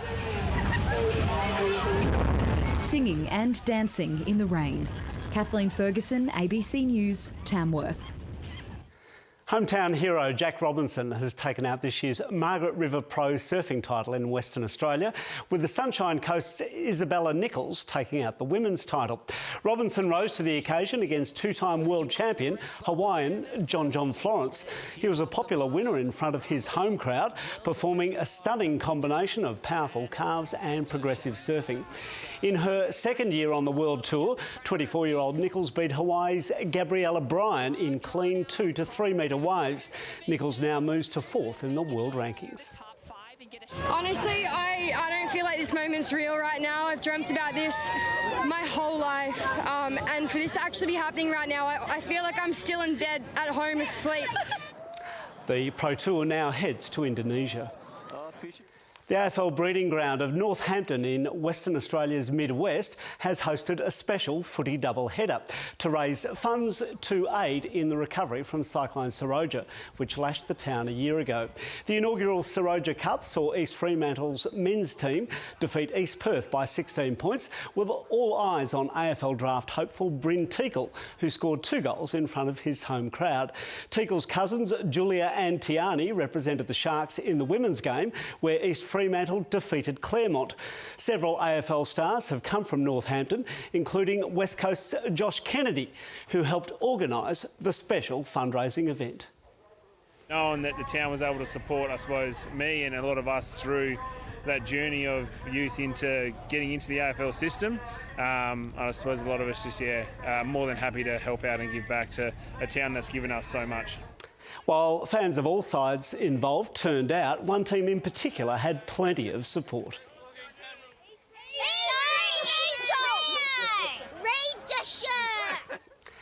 About 2,000 people attended the game, raising $20,000. After a farmyard accident damaged her leg, Lexi the Jack Russell Terrier has found a new way to chase sheep around her property in Western Victoria. And with the help of her owners, she did, but it might not be quite what you expected. Emily Bislin takes a look at the small dog with a tall tail. Lexi, the driving dog, lives on a sheep farm out near Hamilton in the Western District of Victoria. Lexi may be small, but she's always thought of herself as a sheepdog. And when her farming family recently realised that Lexi had a knack for driving, they sent the videos into the ABC. We were driving down the laneway the other day, just moving a mob of sheep. I thought, now's the time I could, teach the dog to drive, because that's how I learned to drive. Dad just put it in first gear and let it idle along. I was just steering it. And I thought, geez, we got that much time, might as well give Lexi a go. There's no reason she can't do it, just because she's a dog. She went alright, and Lexi thinks she's a sheepdog. She's got the right attitude for the role, but her size sort of lets her down a bit. She's about 1/10 the size of a ewe. Completely unaware of her tiny size, the way that Lexi would do her farm work changed forever one day when she was a puppy after a terrible accident with a ewe. There's an 80-kilogram ewe in the sheep yards here. Lexi took off after it, and it took off back after her, stood on her leg, and geez, she was yelping. Couldn't chase sheep anymore, but she's recovered since then, and she's become a little bit smarter. She drive a jump into the farm ute and drive that around, chasing the sheep. Yeah, it's a lot safer for her, and she's been helping a few jobs around the farm. Dad normally brings out a list of jobs in the mornings, on the weekends, and yeah, Lexi and I will go around and do them. Usually when we feed out hay, she steers the ute along while I'm on the back feeding the hay out, and yeah, it's pretty good teamwork, really.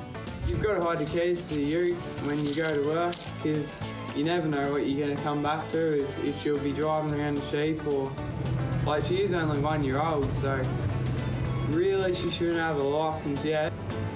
She is just a dog.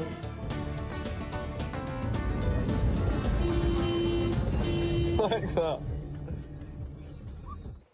What a way to finish. And that's the latest from ABC Regional News for now. I'm Guy Stainer. See you next time.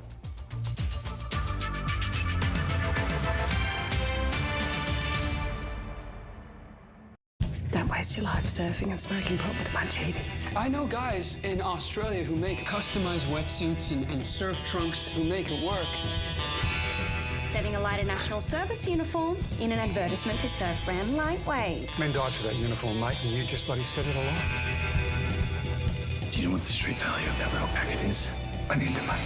Just walk away. Barron's. Log in to ABC iView to stream the series. For the latest on the federal election, go to ABC News Digital. Policy announcements and how they impact you. Profiles of every electorate, including yours. Anthony Green's guide to the key seats. You Ask, We Answer is back, and you can see what other Australians are asking. There's our new Get Ready to Vote checklist, plus live blogs and notifications so you won't miss a thing. For election news that matters to you, go to abc.net.au/Australia Votes or download the ABC News app.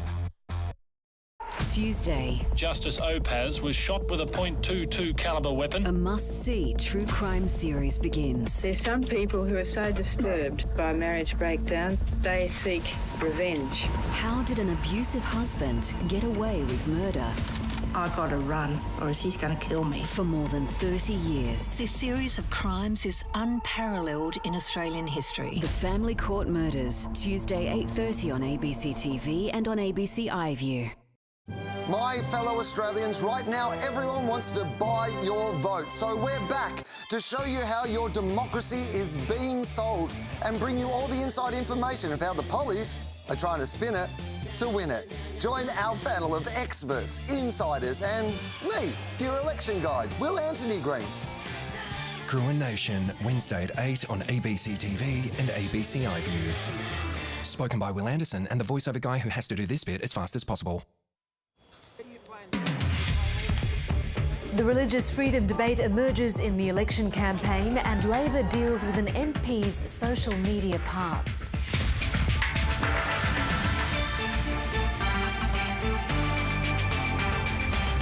Weekend auctions see a drop in attendance off the back of an interest rate hike. And Afghan women ordered to veil their faces under a new decree by the Taliban. Hello and welcome to ABC News. I'm Mariam Saab. Contentious religious freedom laws will be revived without protections for gay and trans students if the coalition wins the next election. Prime Minister Scott Morrison is standing by a decision to address the two issues separately in what risks further internal party division.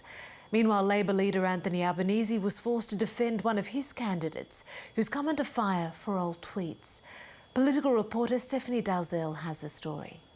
You're going to kick the balls in the goal? Is that the plan? On the offensive, Scott Morrison was in the ultra-marginal Perth seat of Cowan.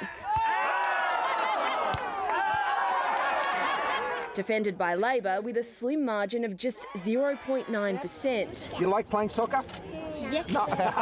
The Prime Minister came to WA armed with cash to splash. $20 million for cellar door tourism and $30 million for a local pool in the marginal electorate of Pearce.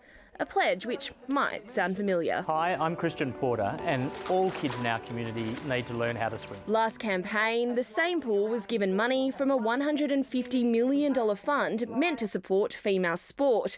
Instead, 80% of the money was plunged into swimming pools in coalition seats. Well, that's a tough way to start. The ghosts of Parliament's past continuing to haunt Mr Morrison elsewhere.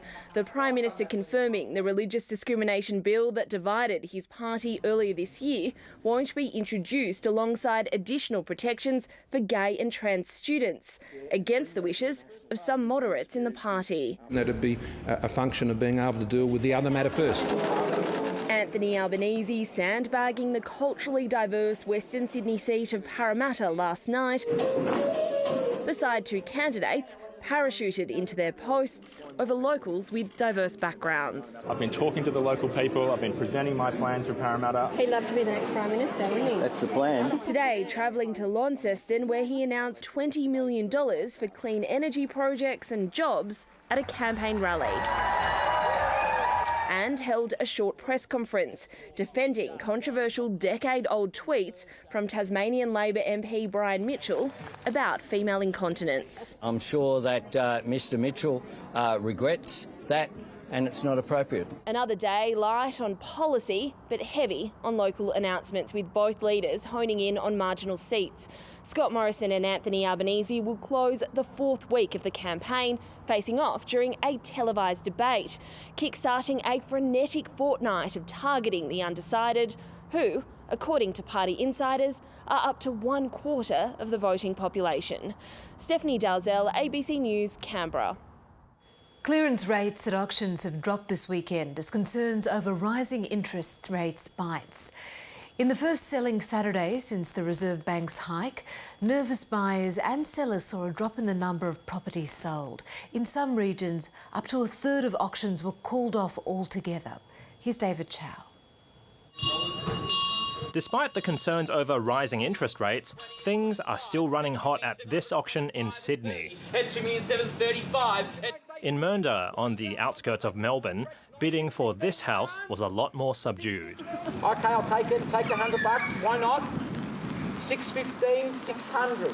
We got there. It was like pulling teeth out of a chicken. Well, certainly this weekend there's about 30% less auctions happening than what happened last week. So there's a lot of caution in the market. Okay, so speak now or forever hold your peace now, sir. That caution is certainly warranted since it's uncertain how quickly rates will rise.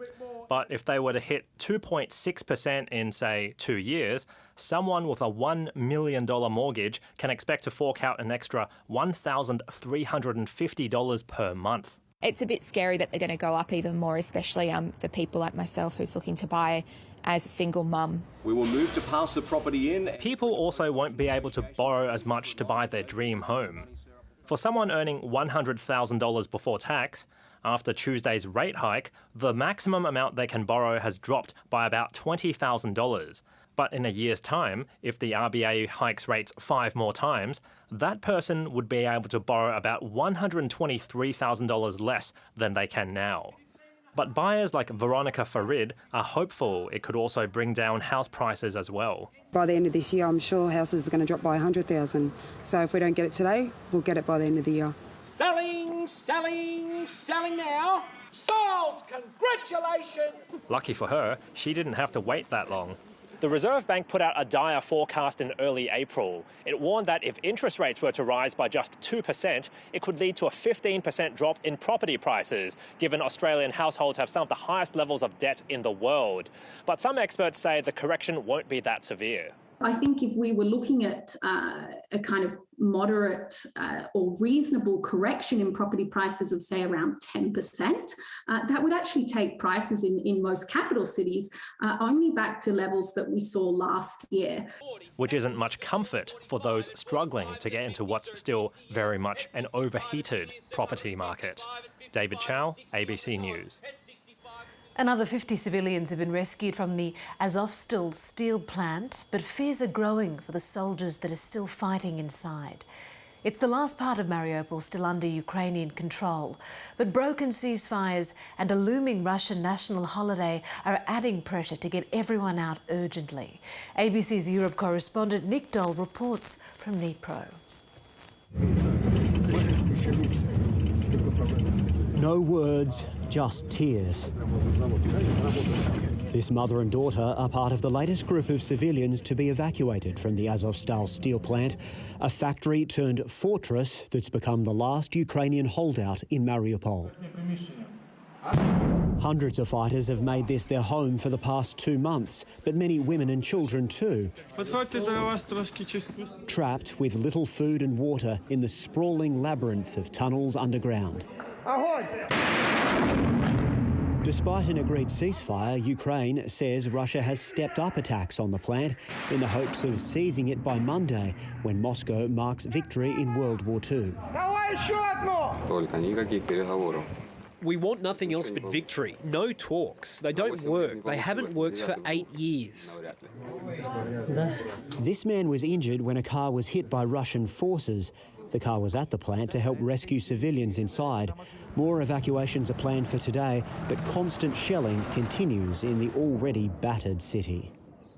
Mariupol will never fall. There is nothing there to fall apart. It is already devastated. It is all destroyed completely. When you see the devastation in Mariupol, it's not hard to understand why so many people have tried to get out. It's estimated less than a quarter of the population remains in what was once a thriving port city, a city that's now adding a dark new chapter to its history. Nick Dole, ABC News, Dnipro.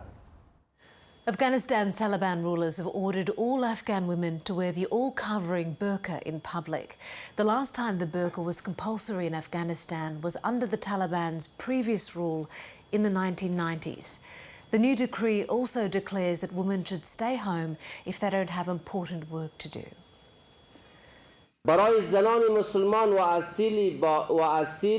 The burqa, which has been part of our country's tradition for centuries, is the best choice for the hijab. It should not be too tight or thin enough to reveal the body.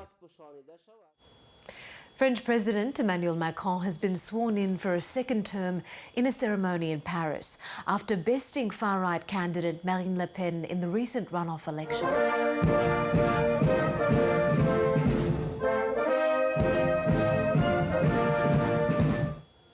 The service was without the pomp and ceremony of previous years. It was attended by former Presidents Nicolas Sarkozy and François Hollande at the historic Élysée Palace, which is the President's official residence. Emmanuel Macron is the first president to win a second term in over 20 years. He now faces National Assembly elections, a test of his ability to rally a divided electorate after droves of voters lost faith in France's traditional parties. Returning home, the little girl who was left for hours on a central Queensland childcare bus is out of intensive care. 3-year-old Nevaeh Austin remains in a stable condition in hospital just 4 days after she was found unconscious outside a childcare centre in Gracemere near Rockhampton.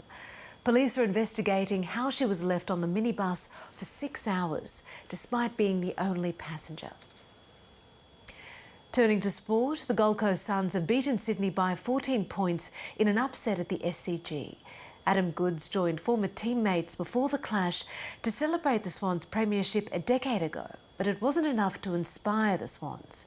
In Melbourne, it was a day out for Tom Lynch, who kicked 6 goals to help Richmond easily beat Collingwood by 27 points.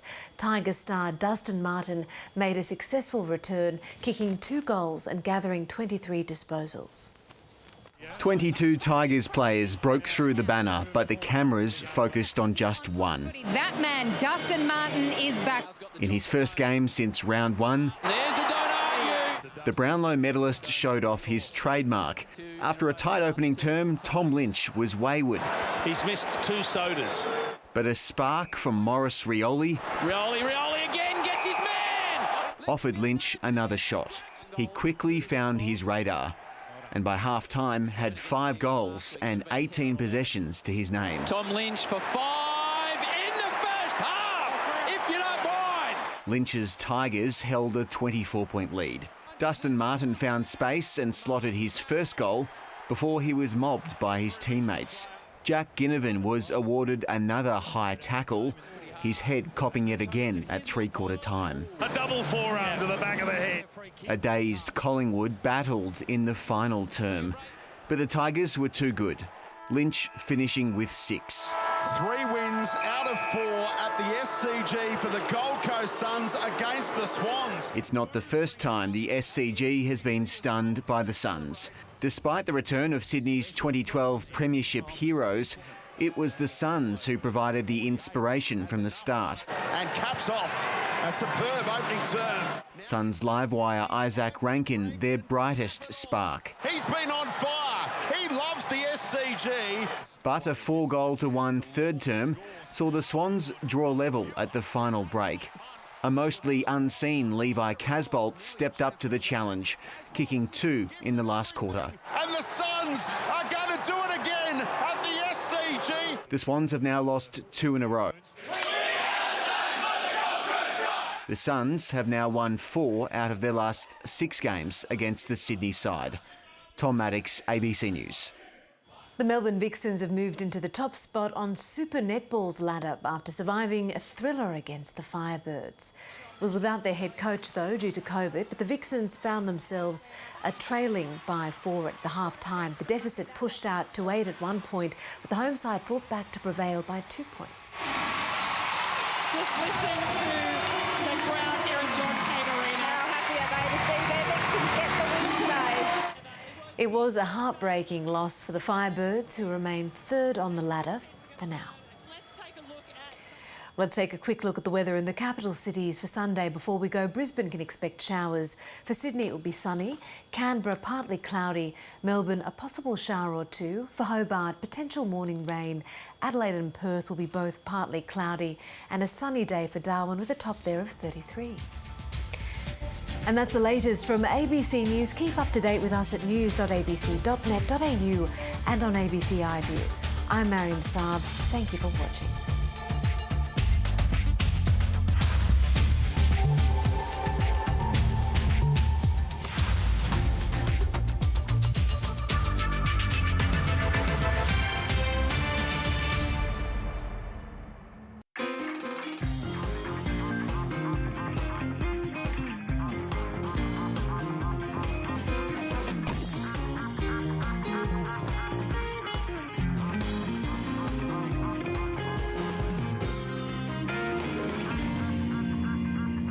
With less than 3 weeks to go until the federal election, Labor is strengthening its winning position in today's news poll. Labor's primary vote has lifted a point to 38%. Two-party preferred, Labor has held its strong lead, 53 to 47.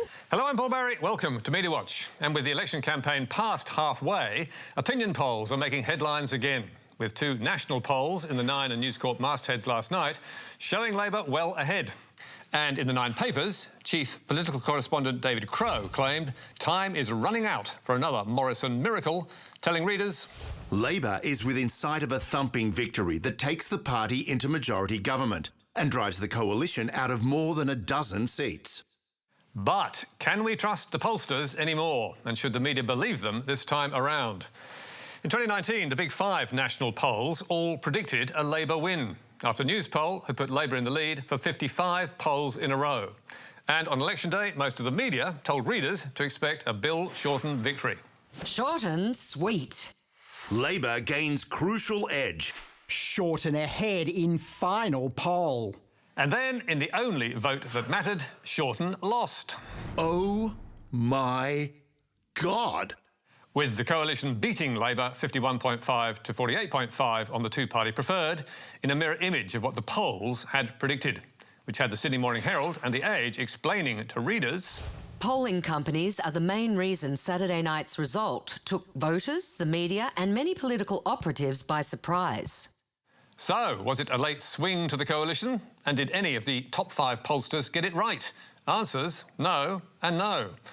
In 2020, an inquiry found the polls had overrepresented Labor's vote by close to 3% and had been making a similar mistake for years because they were skewing their samples towards the more politically engaged and better educated voters.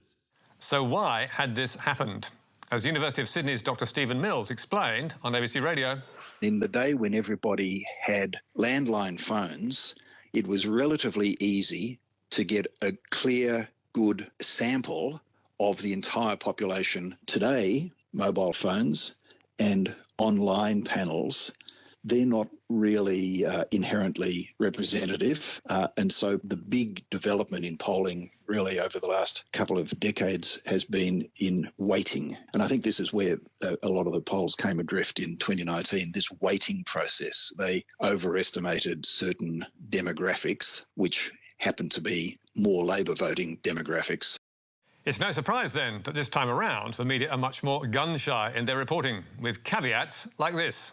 According to the published opinion polls, Labor is ahead, but the polls have been wrong before. So, will the polls do better this time? To judge by the pollsters' recent efforts, the answer should be yes. In the South Australian election in March, the final news poll nailed a Labor landslide. In last year's Western Australian election, the final news poll also picked the winner, although it underestimated the margin of victory. And in the 2020 Queensland election, the final news poll again got the result, but not the margin right. So, what have the pollsters done to make things better? In the case of Newspoll, run by YouGov, it has moved from a mix of telephone and online polling in 2019 to 100% online. And it now makes extra effort to contact certain groups, as Campbell White explained on 2GB. Younger people who didn't go to university, particularly if they're on higher incomes, they're quite difficult to get in surveys. So you actually have to go after and make sure you've got enough of those sort of people.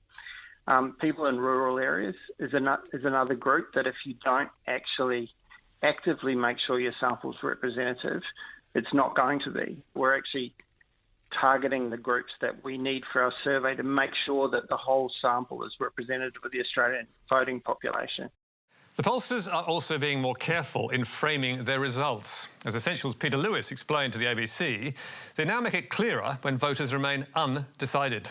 There used to be this false representation of voter sentiment whenever you put out a poll that said 53-47 as if everyone had had their view. If you went into the last election saying Labor's ahead 49-45 but there are still to 6 to make up their mind, rather than Bill Shorten was on a victory lap because the polls had him 2 points ahead, the media would have covered it very differently, and I suspect there would have been a different conversation and potentially a different outcome. The headline figure in most polls is the two-party preferred. That's what decides the winner on the night, at least on a national basis. And today's Resolve and news poll figures have Labor leading 54-46 or 53-47, which would give them victory and see the coalition lose 10 seats. But that two-party preferred figure has real problems as a predictor. First, because of all the undecided voters who may jump one way and not the other. And second, because the winner is not decided by the national vote, but in 151 different votes in seats and states around the country. And the outcome of those is much harder to predict. As former Labor numbers man Stephen Conroy told Sky News 2 weeks ago, the focus that everyone's had over the last few years around this 2PP number, 55-45 or 53-47, is just utterly misleading. Yeah. Because when the regions are reacting so differently, when Western Australia has such a strong anti-Morrison view and Queensland has such a positive Morrison view, then you can't extrapolate from a national figure and go, right, well, that means Labor should win 15 seats on this 2PP number. This is just a deeply flawed analysis, and too many journalists are focused on this. So, can we say anything about how the different states are going? Crikey's poll expert Poll Bludger claims pollsters agree there has been a paradigm shift to Labor in WA, which will see the Liberals lose 3 seats and their majority in Canberra. He says New South Wales and South Australia have also swung Labor's way, but in Queensland nothing is clear. And predicting results in individual seats is even harder, despite the headlines. New polling reveals the coalition is set to lose a key inner-city Sydney seat to a Climate 200-backed Teal independent. The polling, commissioned by the LGBTQI+ organisation Equality Australia, shows independent Allegra Spender is on track to win the seat of Wentworth from the Liberal MP Dave Sharma. Last week, the media had several reports of a poll suggesting that independent Allegra Spender would win the seat of Wentworth, following which the bookies made her favourite to win the seat. And the week before that, the Herald Sun was suggesting Treasurer Josh Frydenberg could lose Kooyong, based on a poll commissioned by independent candidate Dr Monique Ryan, which gave her a thumping lead of 59 to 41%. But how accurate are those numbers? Polling analyst Kevin Bonham says not very, telling MediaWatch, all seat polling is unreliable and should be treated with great caution. A further issue is that this poll was commissioned by a candidate. Given the size of recent seat poll errors, it is still possible for even a poll with this margin to have the wrong winner. And Dr Jill Shepherd from ANU is another to suggest we should take the results of any single-seat poll with a large pinch of salt.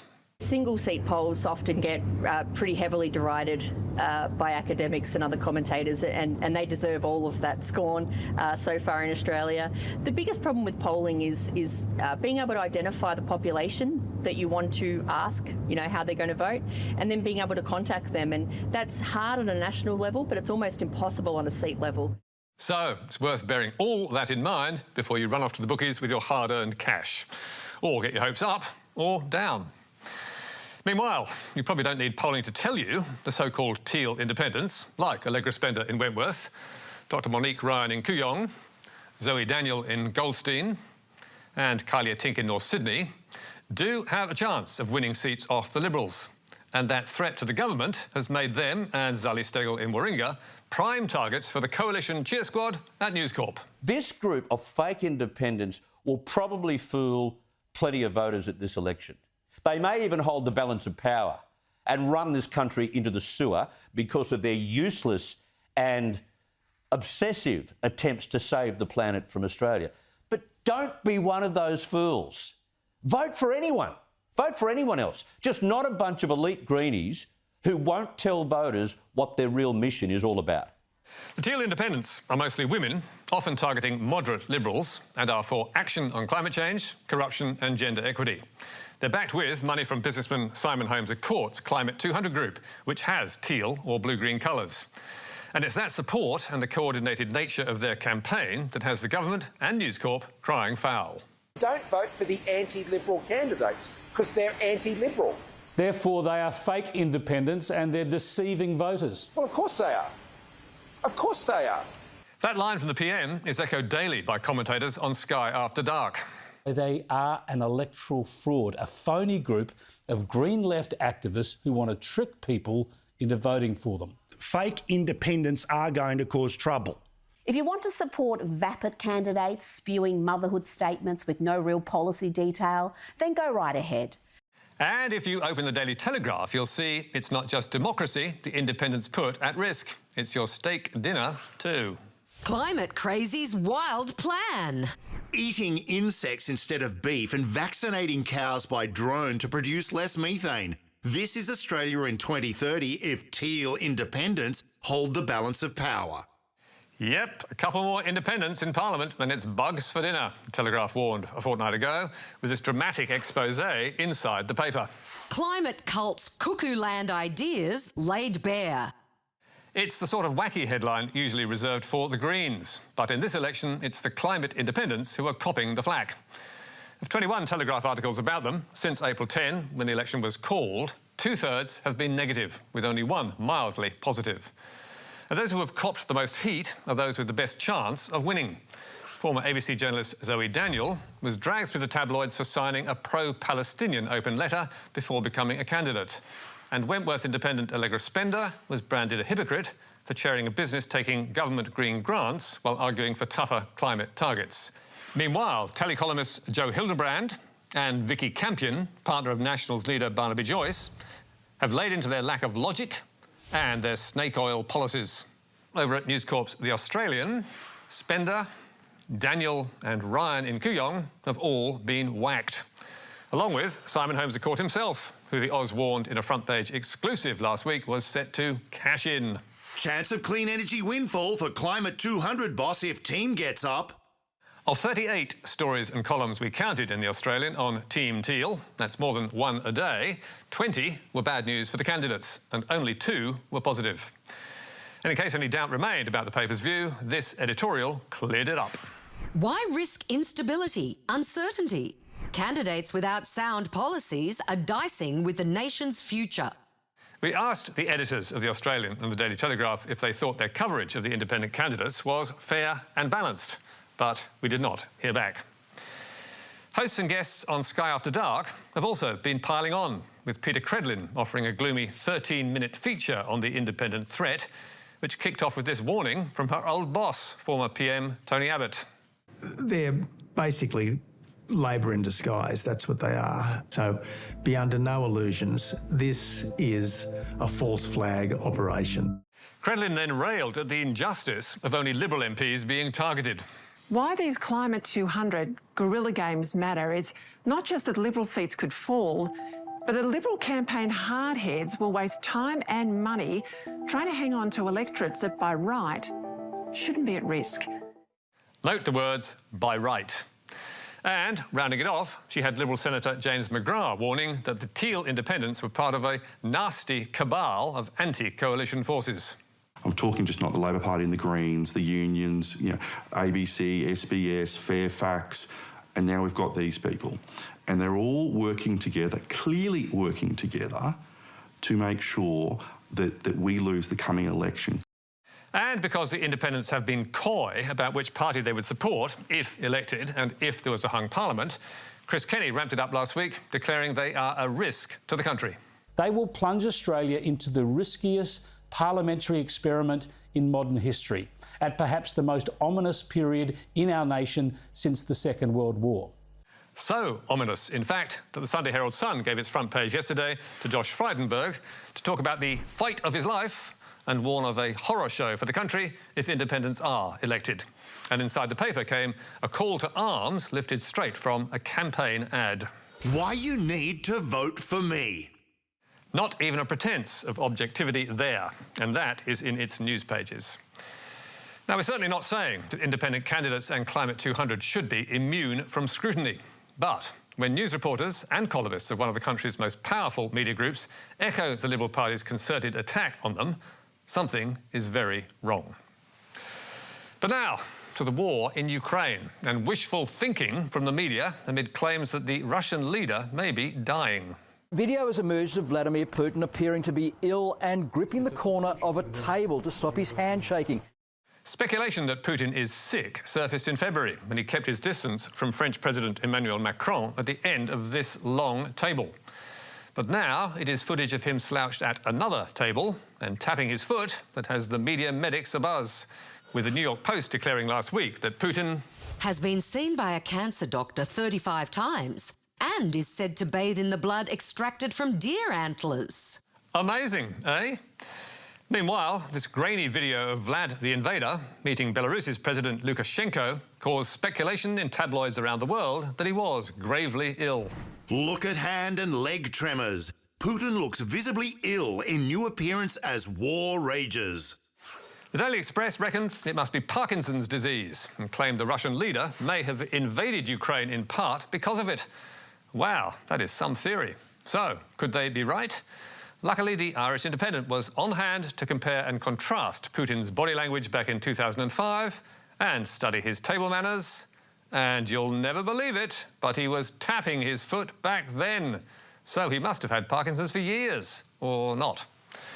Strangely enough, the Daily Express had looked at that same video and Putin's bloated face and neck and come up with a different theory, citing rumours the president has cancer, or thyroid cancer to be precise, which was being treated with steroids. And 2 months ago, the UK Telegraph was diagnosing even more serious problems, listing 5 reasons to suggest puffy-faced Putin could be seriously ill. And claiming the Russian leader has a brain tumour or is addicted to steroids. While the trusty Daily Mail put it all together into one catch-all disease, telling the world that Putin is suffering from a brain disorder caused by dementia, Parkinson's disease, or roid rage resulting from steroid treatment for cancer, intelligence sources have claimed.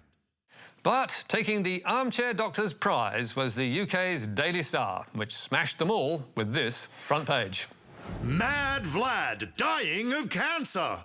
Claiming that Putin had a terminal illness that's made him desperate to invade. So how does that work? Well, it's bowel cancer, said the Star. And his unsmiling expression shows he is in constant pain. Adding it could have made him more aggressive, or he may be attacking Ukraine as he knows he is dying. And there you have it, proof. But haven't we seen these stories before? Well, yes, we have. Here are the UK's 2 leading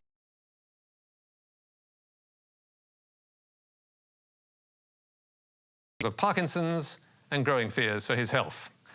Unfortunately, the Russian leader is still alive, still in charge, and still committing war crimes.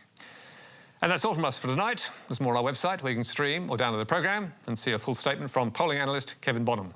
And don't forget, Media Bites every Thursday. But for now, until next week, goodbye.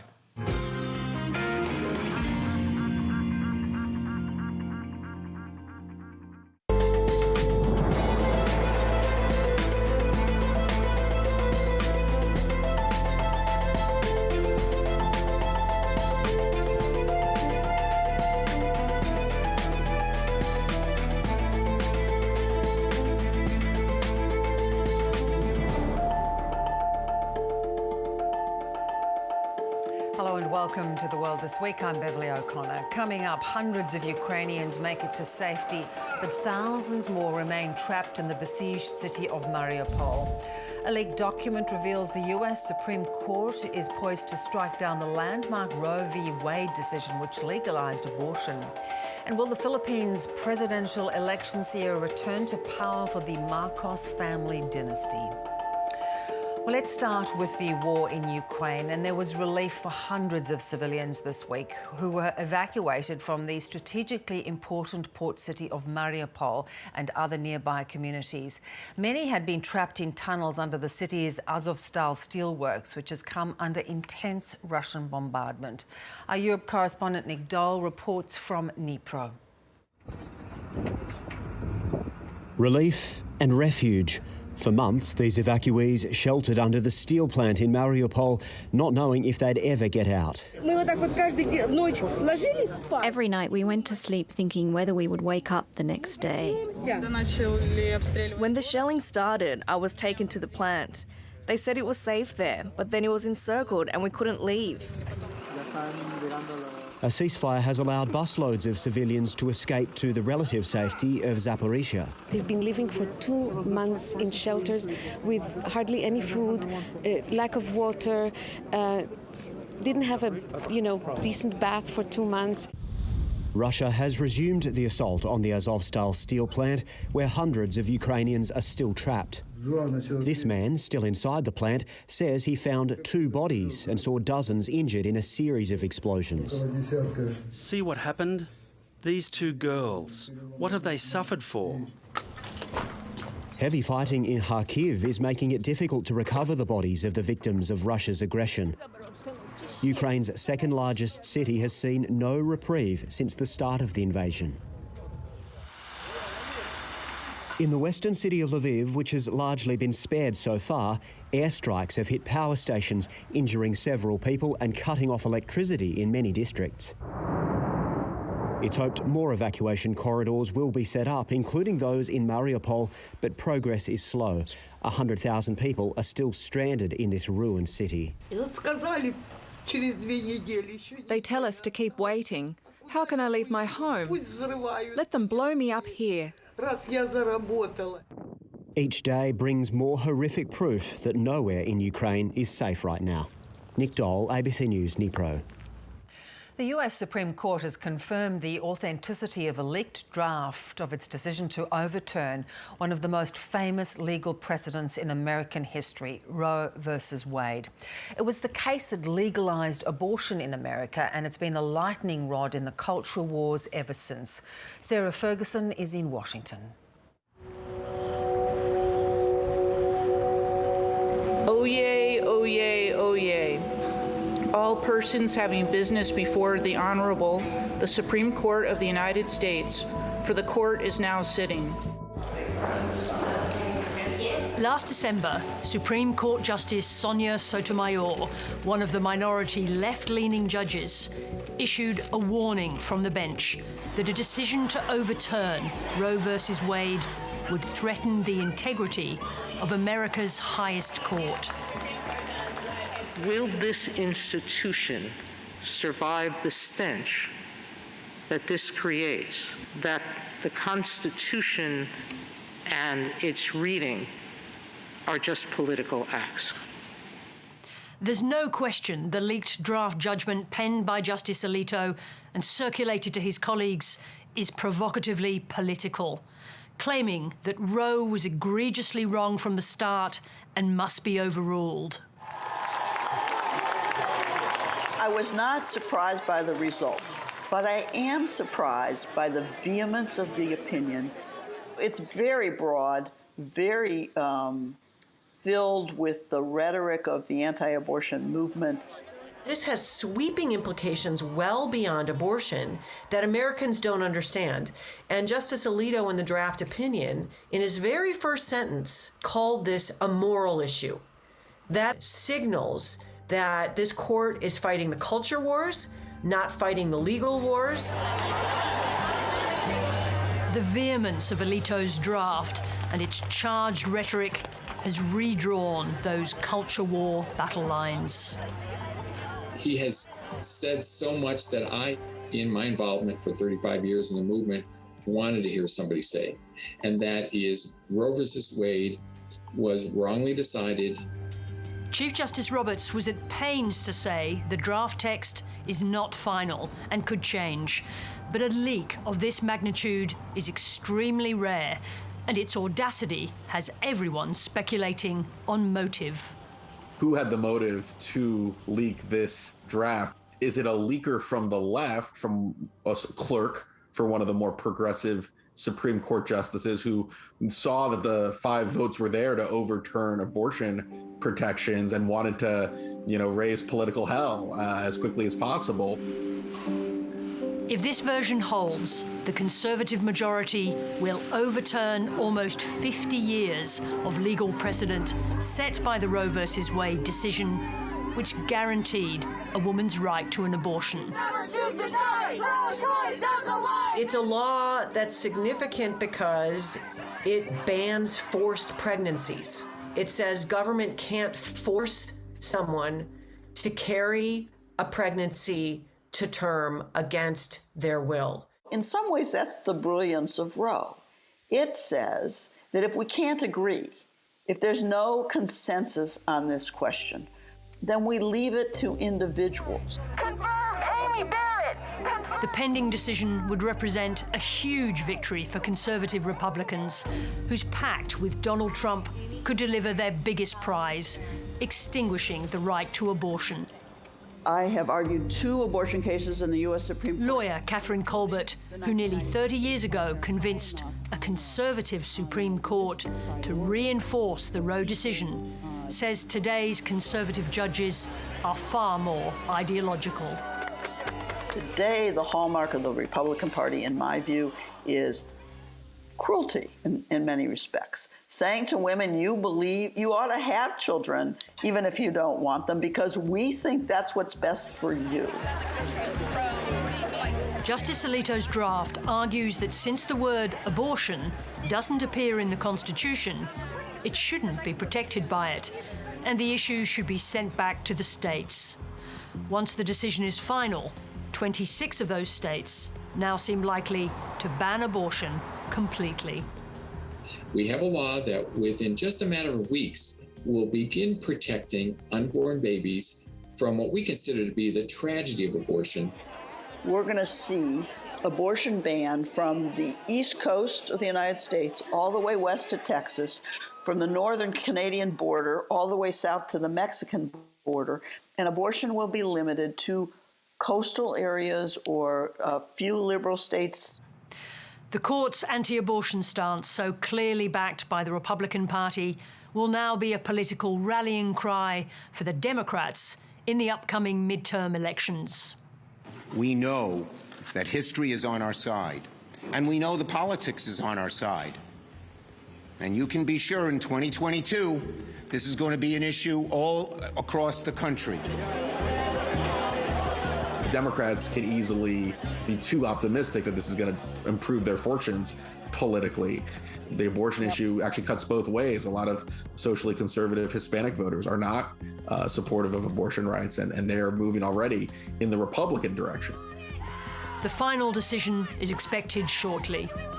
If it follows the arguments laid out in this extraordinary leaked draft, the stench of politics, as Justice Sotomayor predicted, will cling to the Supreme Court, and calls for its reformation will surely grow stronger. Voters in the Philippines are set to elect their next president. The race has narrowed down to just 2 main candidates, both looking to replace the outgoing Rodrigo Duterte for the next 6 years. The Marcos name carries significant weight in Philippine politics. Ferdinand Marcos Sr. was a dictator who ruled the country between 1965 and 1986. It was an era marked by the decades-long use of martial law, state-sanctioned torture and blatant corruption. Now, with just days remaining before the May 9 election, the Marcos name edges ever closer to returning to the presidential palace. Ferdinand Marcos Jr., who is known by the nickname Bong Bong, has promised unity for a country facing crisis. The former senator and governor is set to do the unthinkable, resurrecting a family legacy responsible for stealing an estimated $10 billion from taxpayers. But with economic challenges at the forefront of voters' mind, a sense of nostalgia has festered in the Philippines for a time of stability, even under an iron fist. I want Bong Bong to win because he is the one who has already done something. And when he campaigns, it's not filled with empty promises. People can see that he has already done a lot. Standing in his way, though, is the country's vice president. A progressive lawyer and economist, Lenny Robredo, narrowly beat Mr Marcos in 2016 to become second in charge. Ending extrajudicial killings in Duterte's drug war sits atop Robredo's agenda. She's also vowed to promote democracy. But it will be an uphill battle for Robredo, who trails the frontrunner in the latest polling. Marcos has the support of 56% of likely voters, Robredo 23%. Former boxer turned politician Manny Pacquiao is polling in the mid-single digits, marginally ahead of Manila's mayor Francisco Damagoso. Current President Rodrigo Duterte has yet to endorse a candidate, but his party has backed Marcos Jr. Tyson Whelan, ABC News. American actor Amber Heard has now taken the stand for the first time at the defamation trial brought by her ex-husband, Johnny Depp. She broke down while describing a whirlwind romance with the Hollywood star, which allegedly turned to physical and sexual abuse. From Virginia, here's North America correspondent Barbara Miller. Johnny Depp plays to the crowd as he arrives at the Fairfax courthouse. But today belonged to his ex-wife. Your Honor, we'd like to call Laura Amber Heard to the stand. Amber Heard has sat through weeks of gruelling testimony in which her ex-husband portrayed her as a manipulative abuser. I struggle to find the words to describe how painful this is. Her testimony began with a love story. I felt that, like, when I was around Johnny, I felt like the most beautiful person in the whole world. But she said things soon took a terrible turn. I just laughed because I thought he was joking and slapped me across the face. That, she alleged, was just the beginning, painting a picture of an often drugged Depp. And he kind of just held me on the floor, screaming at me. I don't know how many times he hit me in the face, but I remember thinking, how could this happen to me again? The court saw photos of injuries Amber Heard said she sustained. I knew it was wrong, and I knew that I had to leave him. And that's what broke my heart. Since the trial began, Amber Heard has been the subject of a whole string of bad headlines. And ahead of this appearance, she switched PR firms. This then was a key moment, a chance for the actor to try and turn the narrative around. Her ex-husband showed little emotion, but was clearly paying very close attention.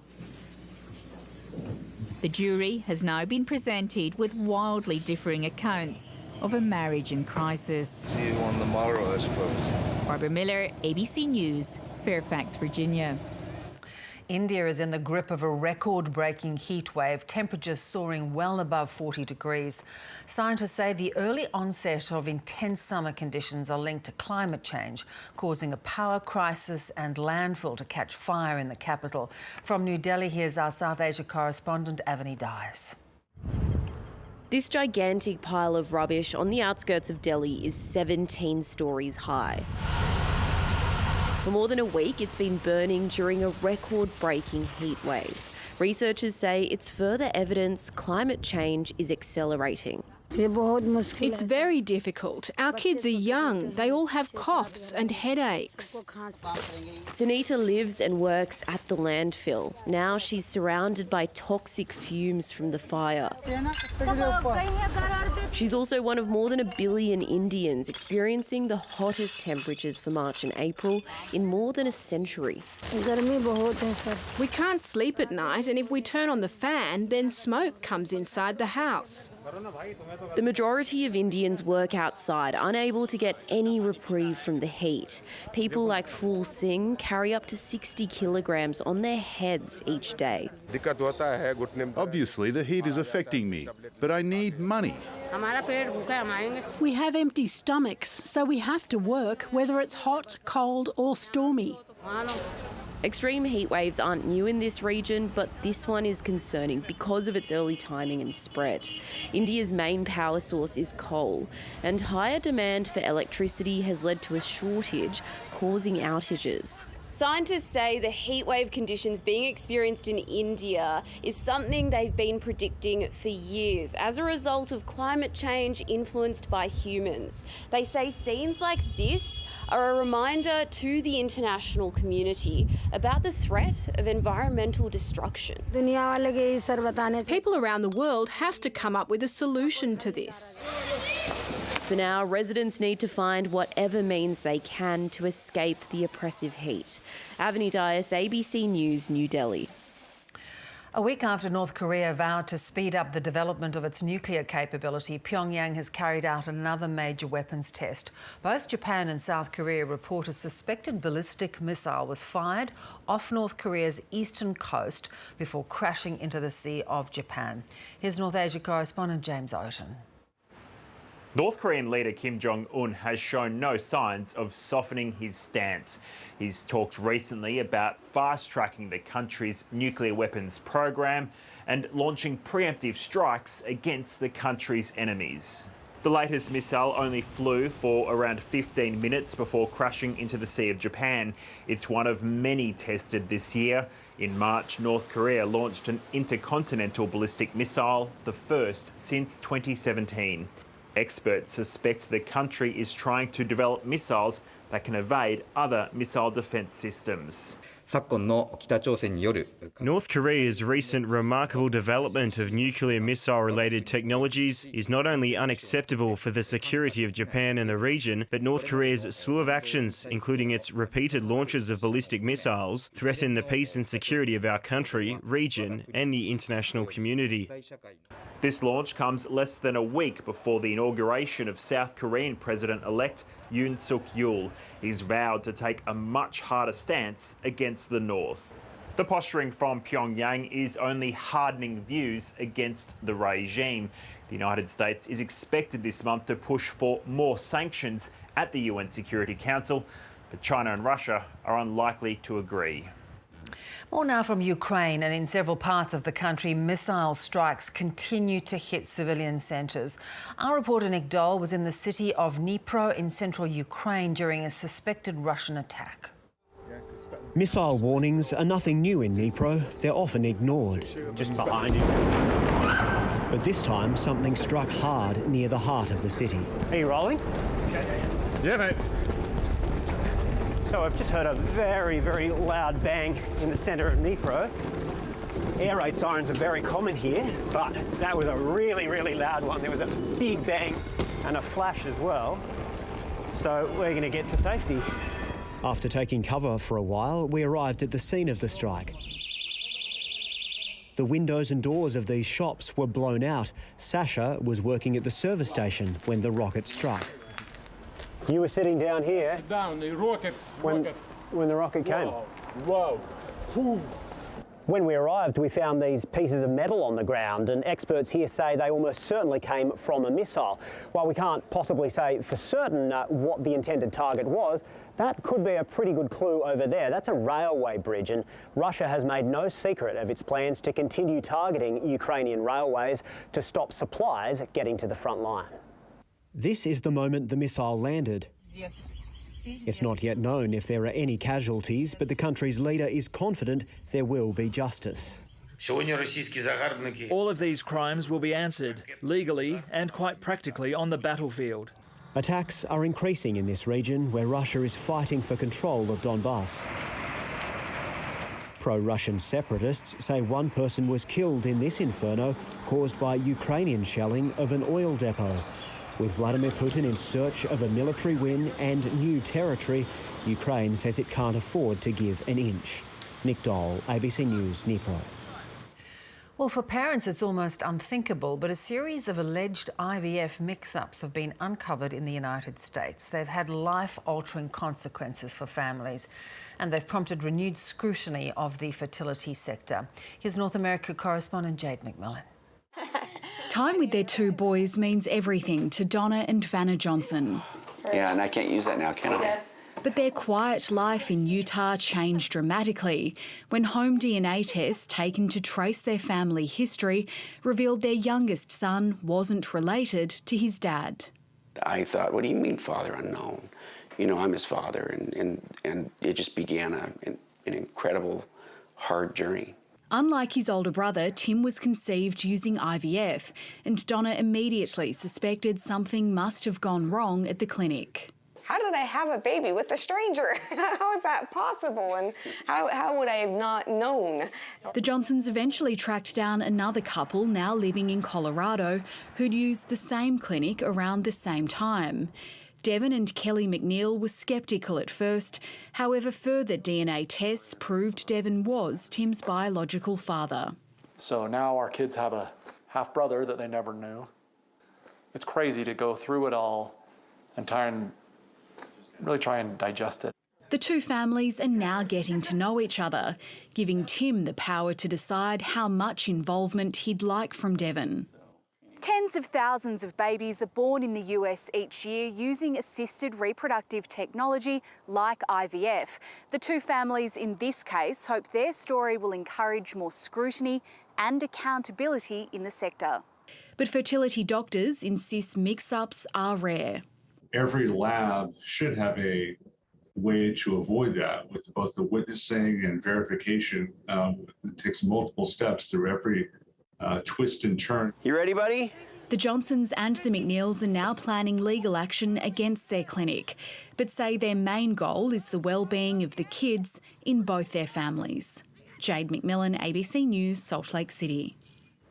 Sri Lanka's tea industry is beginning to feel the effects of the country's worsening economic crisis. Fertiliser costs are rising while wages are going down, putting increased financial pressure on the island's Tamil minority population, who make up the bulk of the farmers. Is your tea grown and perfected in the lush tea gardens of Ceylon? It's a country synonymous with your cup of tea. Do try it. But its future as Sri Lanka's biggest export product is under threat as the nation grapples with its worst economic crisis in decades. On the streets of Colombo, anger and protest dominates the atmosphere. We have no deals with this Rajapaksa government that destroyed this country. We have no deals with these bunch of thieves. But here in the green fields of Sri Lanka's tea plantations, the mood is one of despair. We don't have money. We couldn't buy school books. We have to pay class fees and for the school bus. What we earn is not enough to eat, let alone other expenses.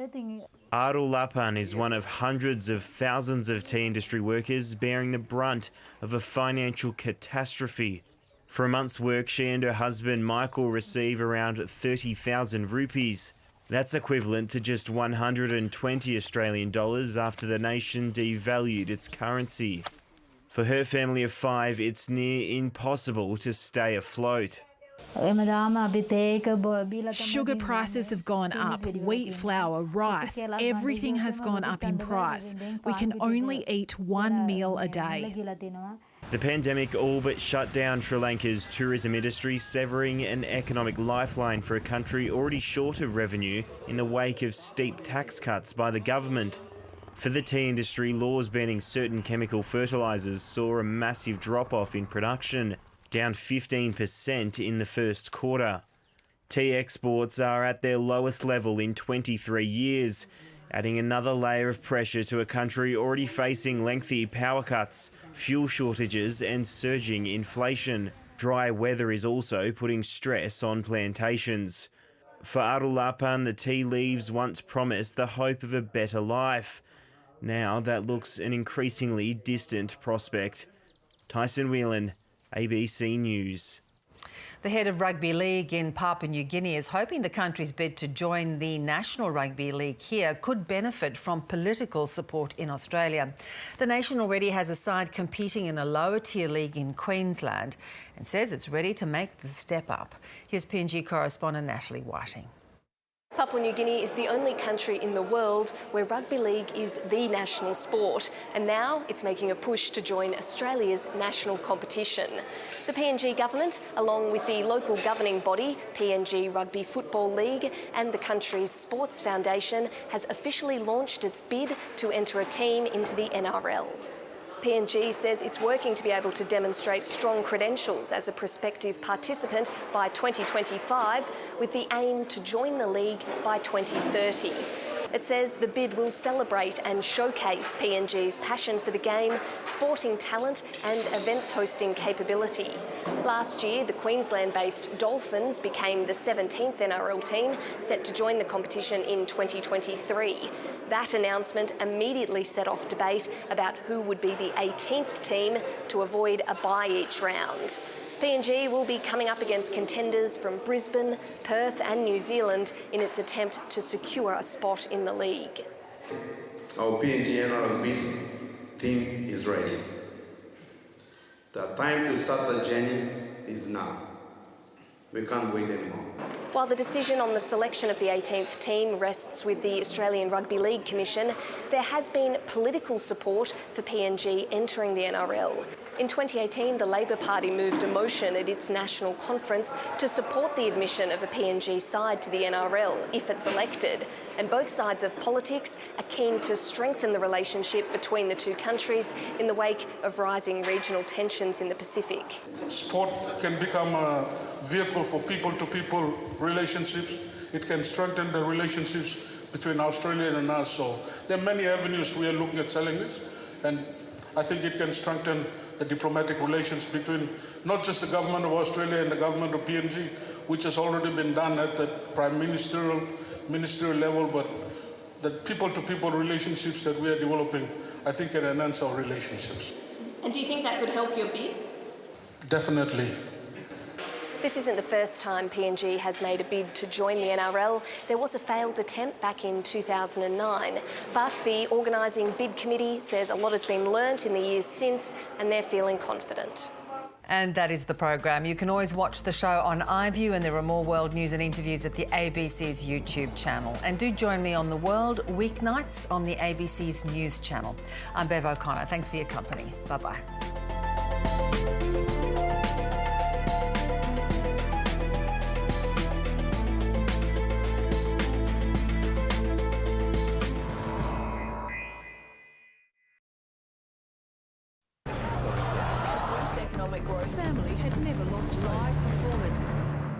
This is DW News live from Berlin. The long wait on Ukraine's front line. As Russia steps up assaults on southern and eastern Ukraine, DW visits Ukrainian forces opposing enemy troops. Also on the program, a historic election victory in Northern Ireland. The nationalist Sinn Féin party is vowing to reunite Ireland, but its past links to terrorism worry many. And the desperate search for survivors in Cuba. A hotel explosion kills at least 22 people in the capital, Havana.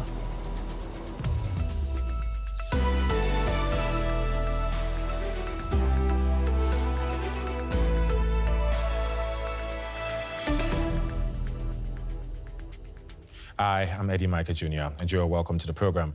Eastern Ukraine is bracing for escalating attacks. Observers say Russia wants a show of force to coincide with its Victory Day holiday on Monday. More than 2 months into the conflict, the Russian offensive is stalling. Ukraine says its forces have killed more than 25,000 Russian troops, but that number has not been independently verified. Russia is expected to ramp up attacks ahead of its Victory Day celebrations on Monday. DW correspondent Fanny Fasha told us about fresh airstrikes.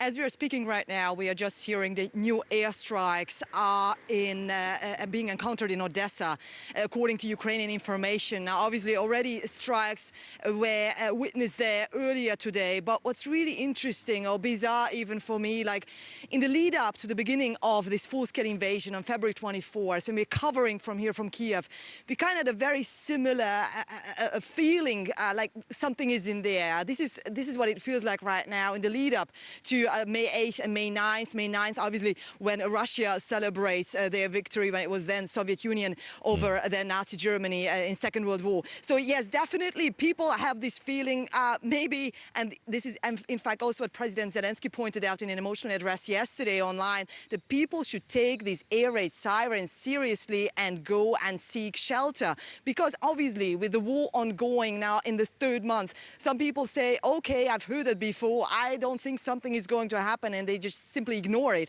So certainly ahead of those celebrations by Russia in any part of Ukraine, people are bracing for strong offensives there, even though we do not know if this is actually likely to happen or not.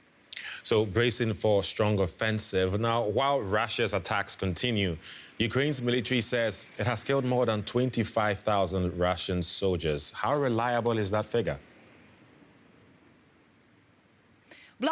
Bluntly put, really briefly, it's not reliable in terms of it's not an independent source. Obviously, information in any war is used, but also misused by any side that's being involved, potentially misused. The soldiers stay put there, make sure that you continue this fight. You need to keep up your spirit. But no, we do not know whether this number is correct, just like we do not know whether it's correct to say that on the Russian side that many Ukrainian soldiers have been killed. But as I say, it's the numbers, obviously, that politically are being used in a way to increase that moral spirit. However, what's quite interesting in this context is that President Zelensky actually pointed out yesterday, if those people who are trapped in Azovstal steel plant, if the civilians, but also the soldiers who are holed up there, if they're being killed, if instead they could be released, that any peace deal is basically obsolete, or any attempt to form a peace deal with Russia is obsolete. And this is quite ironic given the fact that as we're speaking, unfortunately, people are being wounded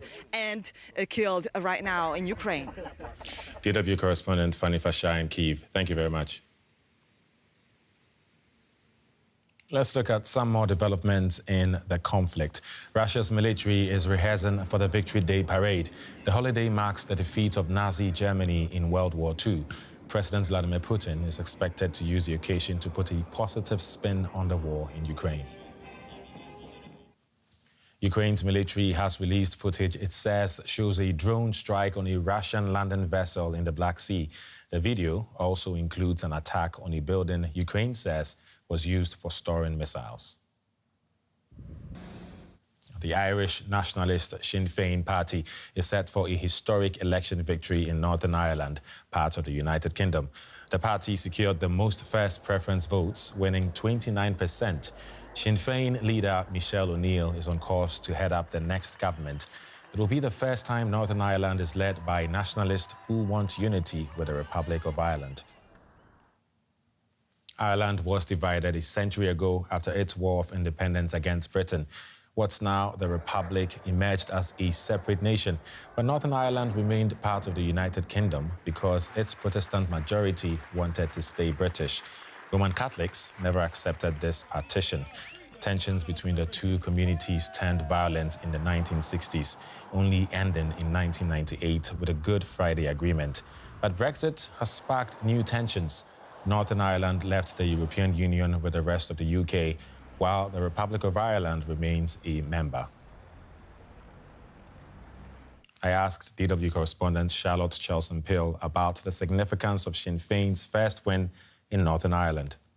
Absolutely. As you say, Sinn Féin, the Nationalist Party, are on track to becoming the largest party. That really is nothing short of a watershed moment. It would be the first time that they do have the right to the post, the position of First Minister, making it really pretty historic. Now, in terms of consequences, I think you have to conclude that there will be a period of uncertainty, no less, because as we know very clearly, Sinn Féin have said that they are in favour of uniting the island of Ireland Irish unity.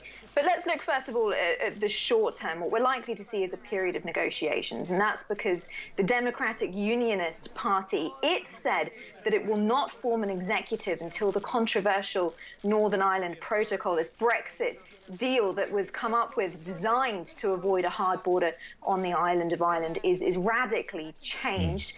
That is something that isn't going to be very easy. So you are going to see this very difficult period as Brexit really is back in the headlines over the next few weeks. And then, of course, looking further into the longer term, there is this constitutional question, this question about the consequences of the fact that Sinn Féin say that they want Irish unity, although it's unlikely that that is anything that's going to happen in the short term. It certainly raises the spectre of it, and that indeed does make these emerging results pretty historic. Pretty historic indeed. Now, Sinn Féin was believed to be the political arm of the IRA terror group, which used armed force to fight for the reunification of Ireland. Are those days finally over, you think? Well, look, this is a new generation of leaders with Sinn Féin.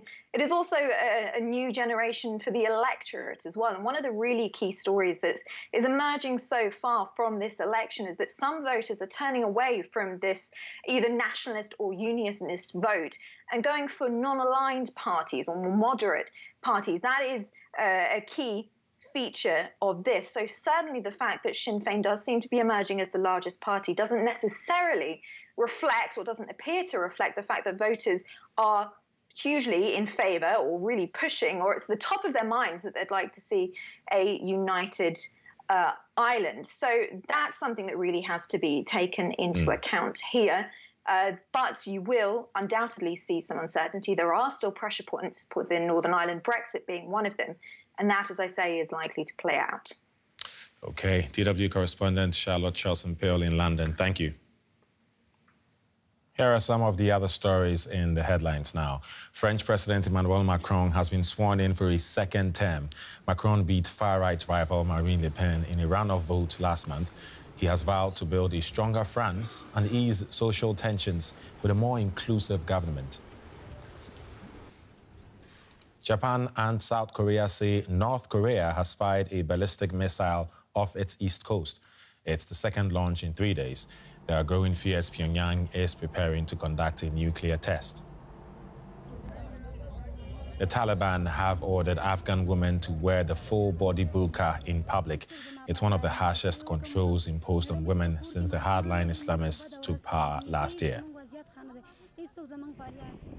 At least 5 people have been killed in Russia as wildfires ripped through Siberia.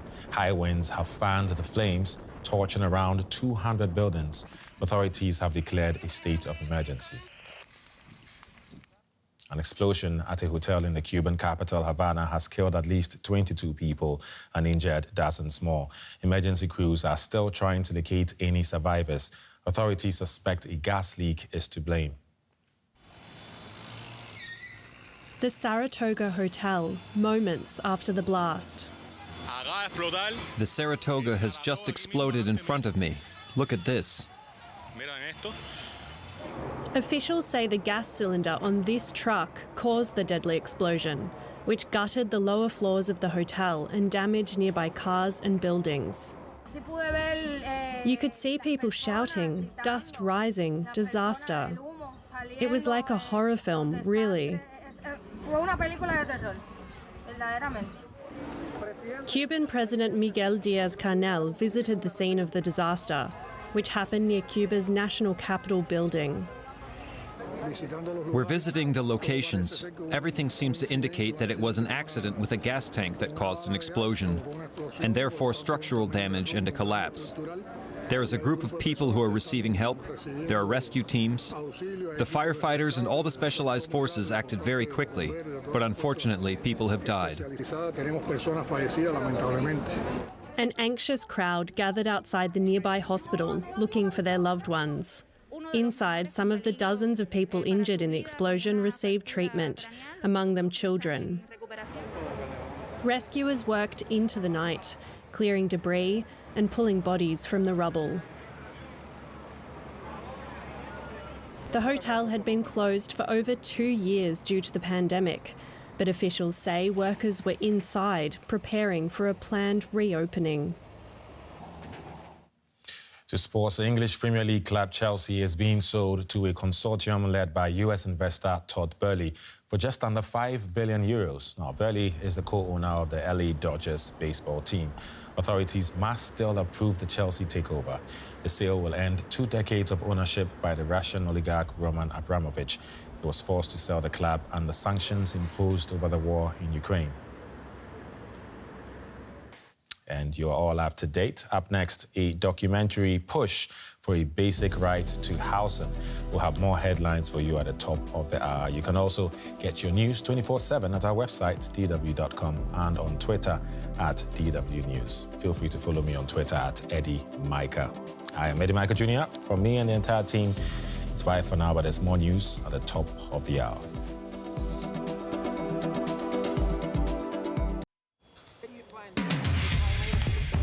The religious freedom debate emerges in the election campaign, and Labor deals with an MP's social media past.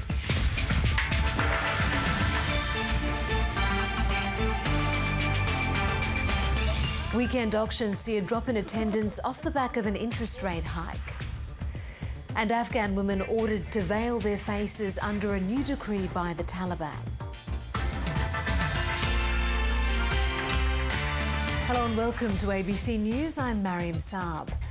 Contentious religious freedom laws will be revived without protections for gay and trans students if the coalition wins the next election.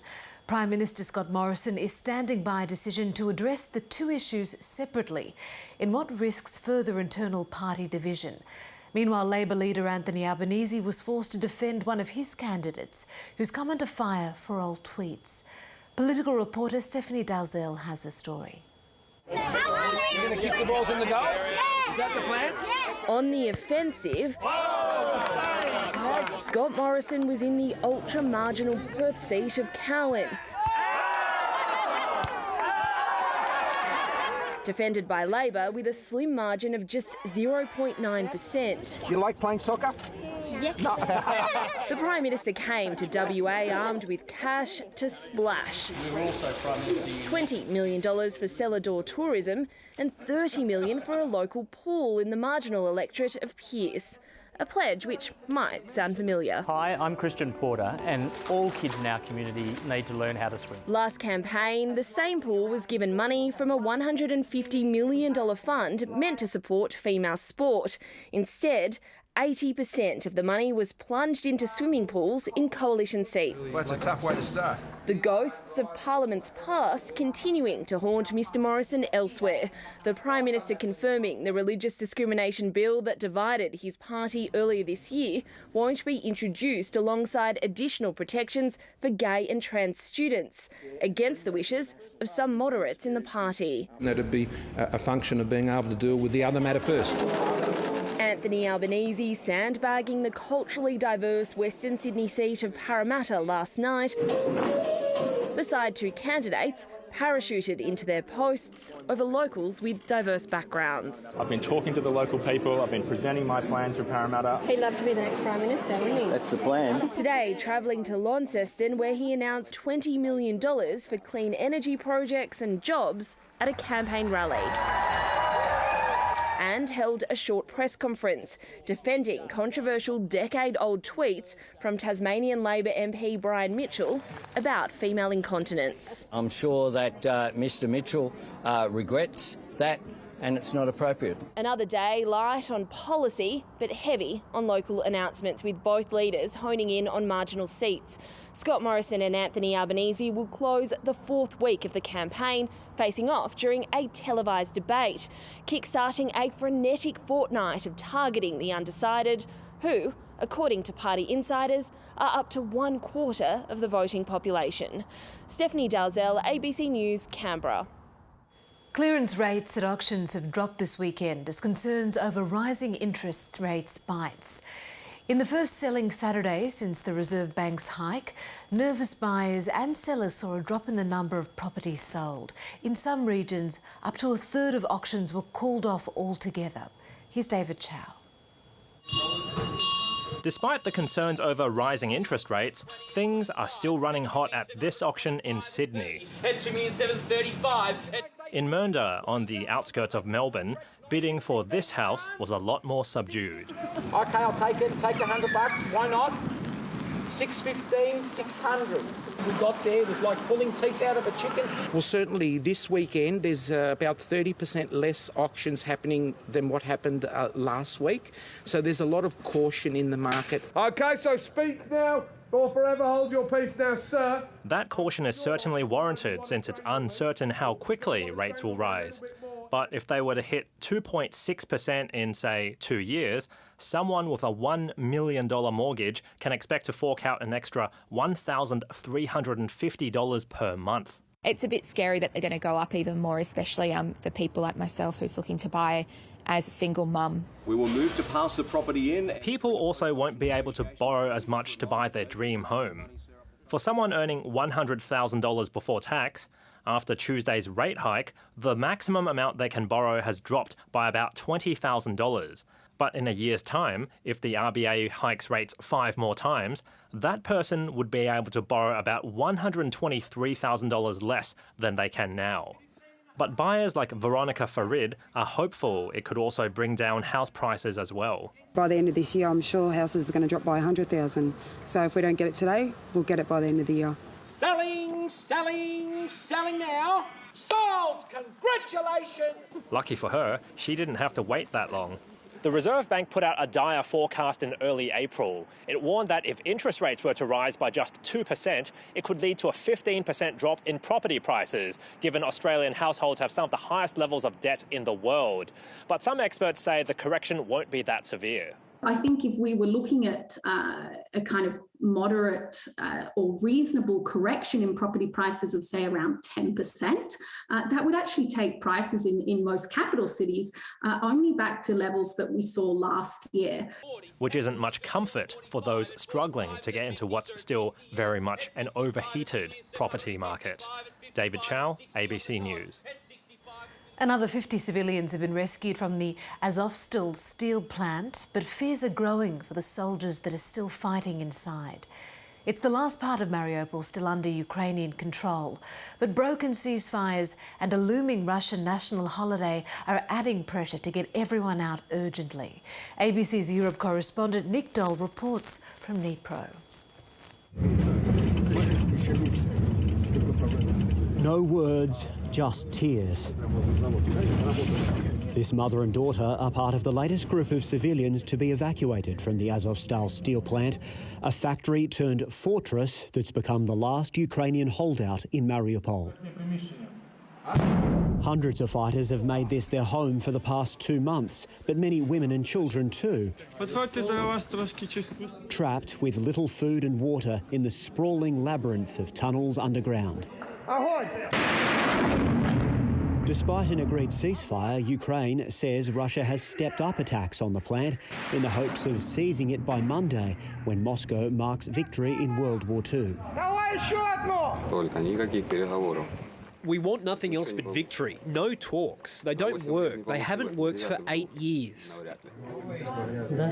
This man was injured when a car was hit by Russian forces. The car was at the plant to help rescue civilians inside. More evacuations are planned for today, but constant shelling continues in the already battered city. Mariupol will never fall. There is nothing there to fall apart. It is already devastated. It is all destroyed completely. When you see the devastation in Mariupol, it's not hard to understand why so many people have tried to get out. It's estimated less than a quarter of the population remains in what was once a thriving port city, a city that's now adding a dark new chapter to its history. Nick Dole, ABC News, Dnipro. Afghanistan's Taliban rulers have ordered all Afghan women to wear the all-covering burqa in public. The last time the burqa was compulsory in Afghanistan was under the Taliban's previous rule in the 1990s. The new decree also declares that women should stay home if they don't have important work to do.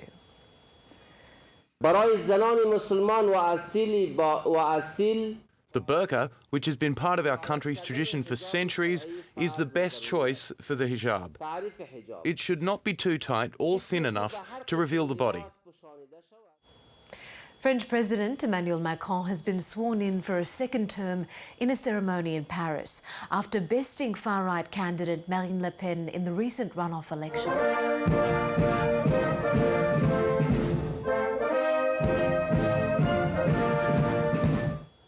The service was without the pomp and ceremony of previous years.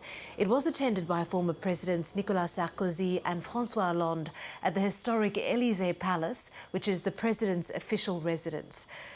Emmanuel Macron is the first president to win a second term in over 20 years. He now faces National Assembly elections, a test of his ability to rally a divided electorate after droves of voters lost faith in France's traditional parties. Returning home, the little girl who was left for hours on a central Queensland childcare bus is out of intensive care. 3-year-old Nevaeh Austin remains in a stable condition in hospital just 4 days after she was found unconscious outside a childcare centre in Gracemere near Rockhampton. Police are investigating how she was left on the minibus for 6 hours, despite being the only passenger. Turning to sport, the Gold Coast Suns have beaten Sydney by 14 points in an upset at the SCG. Adam Goodes joined former teammates before the clash to celebrate the Swans' premiership a decade ago, but it wasn't enough to inspire the Swans.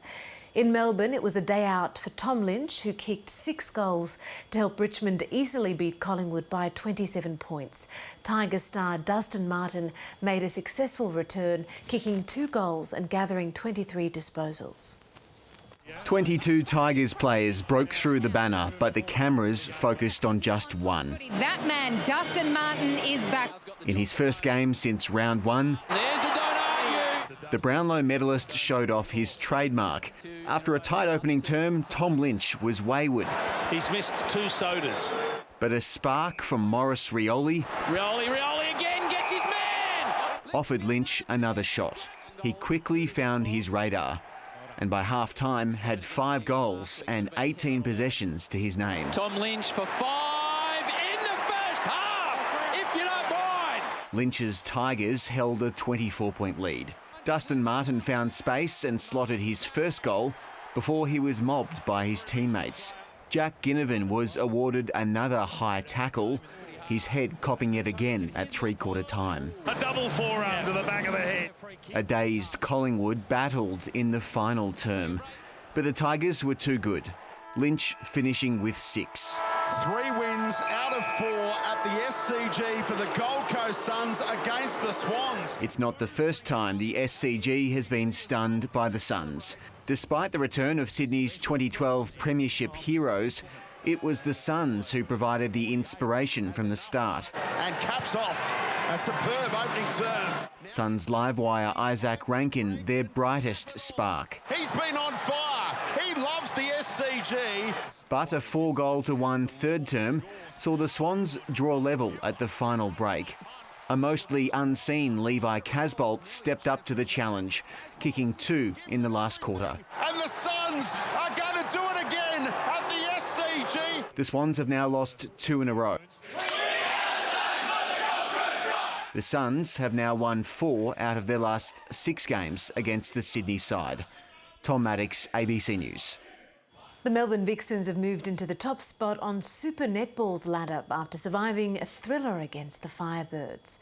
It was without their head coach, though, due to COVID, but the Vixens found themselves trailing by 4 at the half-time. The deficit pushed out to 8 at one point, but the home side fought back to prevail by 2 points.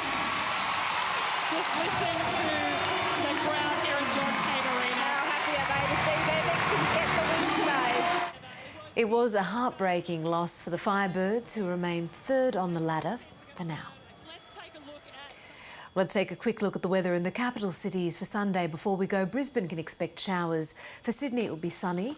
Canberra, partly cloudy. Melbourne, a possible shower or 2. For Hobart, potential morning rain. Adelaide and Perth will be both partly cloudy. And a sunny day for Darwin with a top there of 33.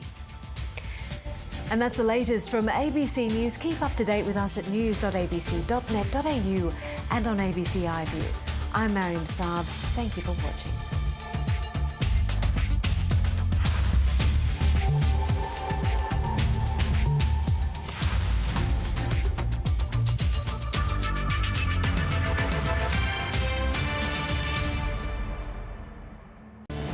week on News Breakfast, best-selling crime writer Don Winslow drops by with his new epic crime saga, City on Fire, a masterwork of mob fiction. And we're joined by the world's most in-demand opera star, the German tenor Jonas Kaufmann, as he brings his silky voice down under. My fellow Australians, right now everyone wants to buy your vote. So we're back to show you how your democracy is being sold and bring you all the inside information of how the pollies are trying to spin it to win it. Join our panel of experts, insiders and me, your election guide, Will Anthony Green. Gruen Nation, Wednesday at 8 on ABC TV and ABC iView. Spoken by Will Anderson and the voiceover guy who has to do this bit as fast as possible.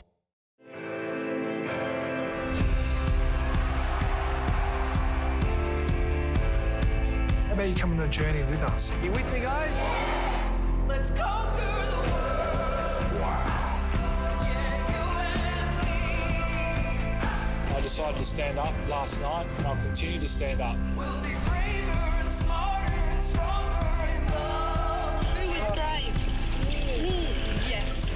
We'll be seekers and finders and rise to the top. We're all okay, and we're going to be okay.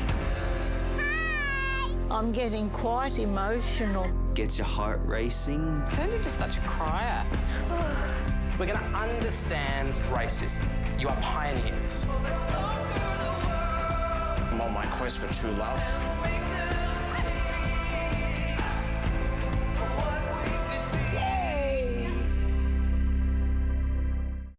Post-economic growth family had never lost a live performance.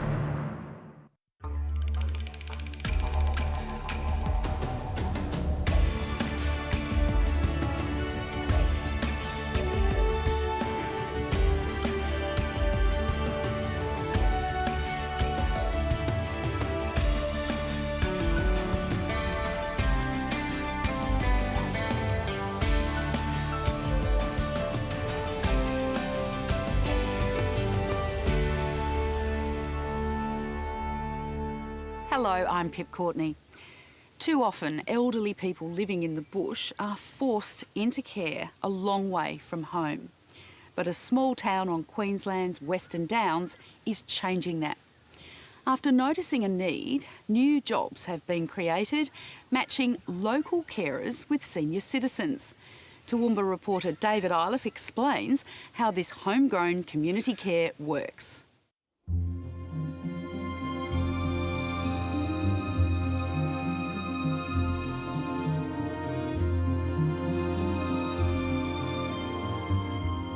Bell on Queensland's Western Downs is the kind of Australian country town that you could easily fall in love with. With its wide streets, coffee shop, a quintessential pub and affordable property, it's no surprise that Bell's older residents say they never want to leave. But for Joan Hunter, a few months ago, that decision was nearly taken out of her hands. Well, I had a basket of washing. I was going out to the line and I was trying to get through the door, the screen door, and I tumbled over and the basket went everywhere and I went on my side, down on my side, and must have damaged my hip. So that started it all off. So I couldn't walk after that. So then I was in big trouble. Joan's injuries left her unable to cook, clean, garden, shop, or drive herself to doctor's appointments. She was facing having to leave her life in Bell and move to a nursing home nearer to her children, not far from the coast, to receive full-time care. So I would have had to leave this area and all my friends. So I would have known only my children and no, none of the local people. Like I have a big group of friends here that I've met since I've lived here. So I'd lose all that. So it would be so different, so hard. I'd still be lonely even though my children would be about. But they're all working, so they're busy people. So it'd be very hard. But Joan has been able to stay in her home now that another Bell resident, Sarah Heathwood, has become her carer. Well, she'll make my bed, change the sheets, do the washing, bring the washing in and out, do the cooking if I'm not up to cooking, and vacuuming. So that means that I can stay here in my own home. Otherwise, I'd have to go into care. Sarah began caring for Joan when she signed up with Bell Cares. It's a unique model of community-managed aged care services that helps Bell's elderly residents access the government-funded home care services, which are then provided by Bell locals. The powerhouse behind Bell Cares is Leslie Bryce. So we've got our first OT assessment. Oh yeah. Health appointment with the planner. That'll be interesting. So A newcomer who moved with her husband to the town from the Sunshine Coast back in 2012. We came across this old building on the internet and I came out and saw it and fell in love with it, so we bought it, thinking it would be a weekend getaway, but the more we came, the less we wanted to go back to the Sunshine Coast. Bill and Dina. Leslie soon realised that for all the town's charms, there is a downside to living away from the larger population centres. I guess because I brought my mother out here from Caloundra at the beginning of the pandemic, and then we started to think, well, what about people in Bell? I knew there are a lot of isolated elderly people in town. So I guess just from that, that compassionate point of view, I started calling on people and saying, if you need anything, here's my phone number. And then we were a group of people that were visiting, doing a phone buddy system, doing messages to town, you know, all those kind of things. And then that morphed into, well, why aren't these people getting home care services like my mum was in Caloundra? And then I realised that there was very little out here. So tomorrow's looking busy. Some of Bell's older residents were accessing basic services under the Commonwealth Home Support Program, but Leslie realised that some needed much more. And people would say things like, you know, oh, they don't turn up, or they turn up on a different day, or, you know, I don't like them, they send a different person every time. So there was no continuity of service. And I knew that that could be different under a home care package. Leslie's online research connected her with information sessions as part of a new aged care system navigator trial program. We'll sit just under the shade here. Yeah, that'll be nice. Thanks, Trace. The more she learned about self-managed home care packages, the more Leslie realised they were a perfect fit for a small, tight-knit community like Bell. The self-management model allows clients to tailor packages to their individual needs and to have support workers who are people they know from their town. As Bell Cares began to take shape, it linked with online platform Mabel to match elderly people with their carers. The Mabel platform is a place where people who need care and support can come and find independent service providers that they choose. So local people who are local to them, who are open to providing services that people need in their life. So whether that's showering, toileting, gardening, going to the pubs, shopping, everything that you need that encompasses a good life, you can come to Mabel and find that. Leslie then had to convince potential clients and workers that the idea was a good one. She shouldn't have worried. After a morning tea to explain how it worked, she had 7 people wanting to be involved. No, she probably wants to play with you. While all of Bell Care's clients are thrilled to have a local person coming into their home to help, for some, it couldn't be just any local. We say to them, well, we can have this lady as a cleaner, and she'll say, oh, that's lovely, I used to teach her in grade 3 or something. And the negative side is that you'll have people who say, no, I don't want that person because I had a run-in with her once. So you get both sides of the story, but that's country living, really. That's what happens. We're going to use baking paper in the bottom of it? Yes, please. The program provides new job opportunities for Bell locals.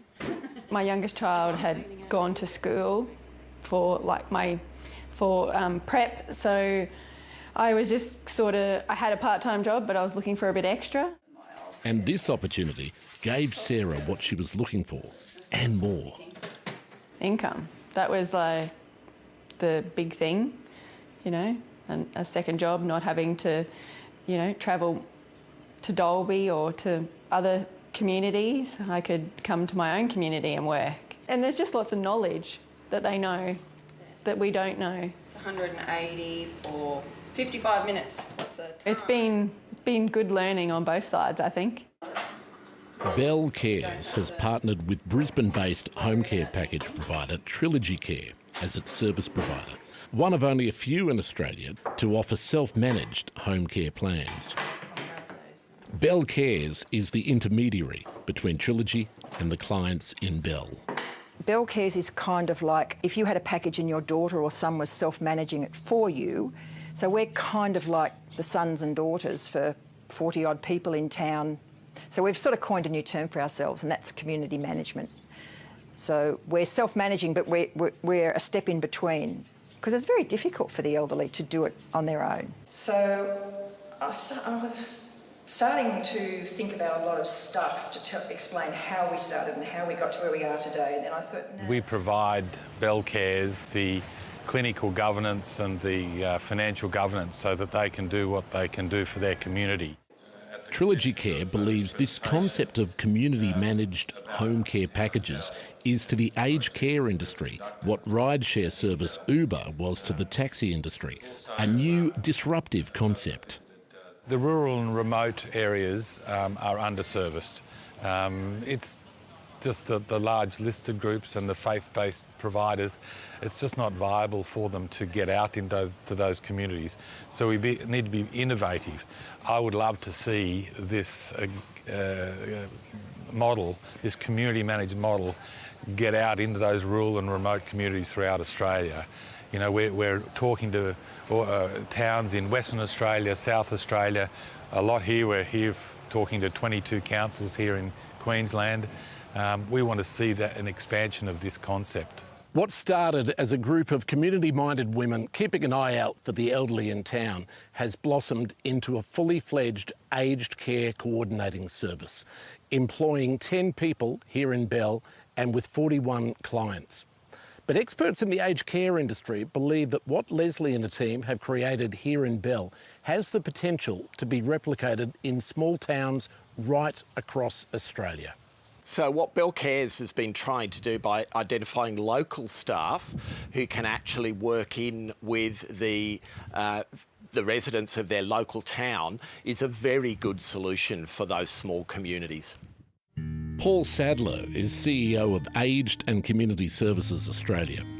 He believes the Bell Cares model offers a great solution for the elderly in small communities, but he questions whether there'll be enough work for locals to make it worth their while. They are a model that's very like Uber. So the staff are not employed, they're subcontractors, and that means they may not have the continuity of income to support their own families at times. So there are some very strong points to Bell Cares, but there's also some issues which we will need to monitor over time to see if that model can be effective. But Bell Cares is bringing money to the town. So one of the things we're seeing from this model is a realisation that an ageing population is really a great economic driver for towns like Bell and those sorts of rural communities. Because what it does, it gives the people who are ageing an opportunity to access government funding to keep them living in their home, which is what it's intended to do, but also to bring that extra money into town to spend, to create local jobs. If it was a big company that chose to come to Bell, you know, like a IT company decamping from Brisbane or something, and they said, we're going to come in and we're going to build a facility and we're going to be pouring $1.5 million a year into your community and we're going to employ 20 people, the town would go, yay, let's do it, let's go, fantastic. Well, that's kind of what we're going to be doing. But it's an unseen sort of thing and people don't understand it very clearly.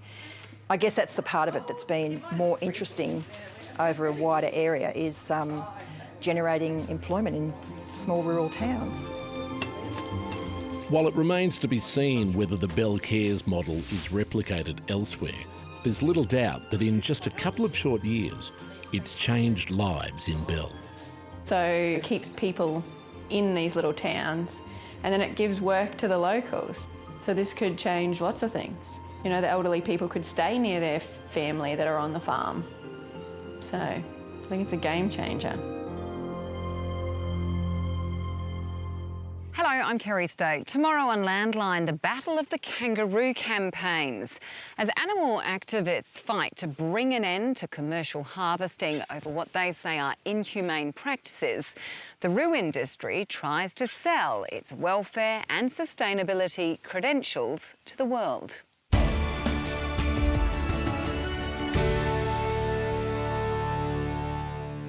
And now to a self-made farming success story like no other. At just 36, Rachel Churgwin has set up more businesses and tackled more jobs than most people will in a lifetime. From sheep breeder to shearer, truck driver to grain trader, the roles she's had have led to a life a far cry from the one she expected to lead. Landline's Kerry State produced her story.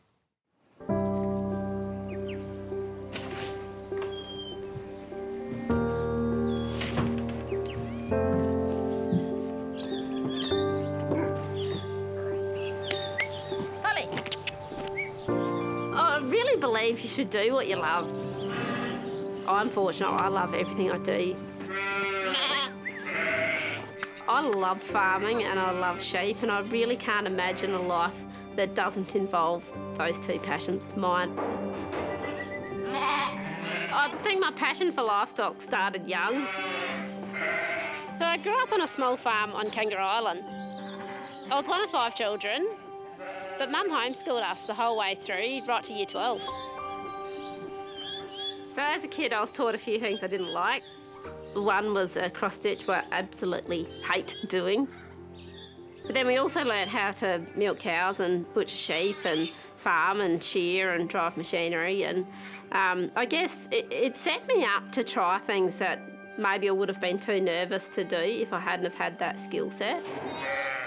Yeah, one thing that's really stuck with me was when I was quite young, Mum sold me 5 sheep and I had to pay them back over time. But the profit I got from that progeny I was allowed to keep. And by the time I was 17, I had $6,500. And that was the money that I invested to start my stud off. I just think the Suffolks are such an incredible breed. They've got so many good attributes about them, about their carcass traits and their eating quality. They're fertile, they're easy care, and to top it all off, they're a very attractive sheep to look at as well. Hi Rachel, how are you? Good, how are you? Very well, thank you. Oh, what are you up to? Just about to have afternoon tea. Oh, nice. Why? So I met Glenn and Lily Trengrove when I was 16, and then they offered me a job as a stud groom at the Adelaide show. Is the kettle boiled? We just saw someone who was keen to learn, and we were able to give that opportunity. And she never looked back. Carrot cake, Rachel? Yes, please. I'd love some. They became really important in my life, I guess, particularly when I moved away to uni. I used to go up there on weekends, stay with them and break the cattle in. Going through some photos a couple of nights ago, come across some of you might be interested. Oh, yeah? Bring back some old memories. Back in the day. She had a real empathy with them. I mean, probably the most important thing for any livestock person is to be calm. And she's very calm, would not rattle easily. That must be Naracoorte, if you can spot me. Well, I can see the top of your head, but no, you did a great job to lead him around. That is a fair lump of a bull, that's for sure. We got you to lead him, made the bull look big. Yeah, well, that's what I reckon, yeah. Yeah, I was pretty rough around the edges, I guess. I was, pretty gung-ho and wanted to have a crack at everything and probably needed refining a little bit. She just loves a challenge. I mean, if you told her she couldn't shear a sheep, she's not big enough, well, she took up shearing, didn't she?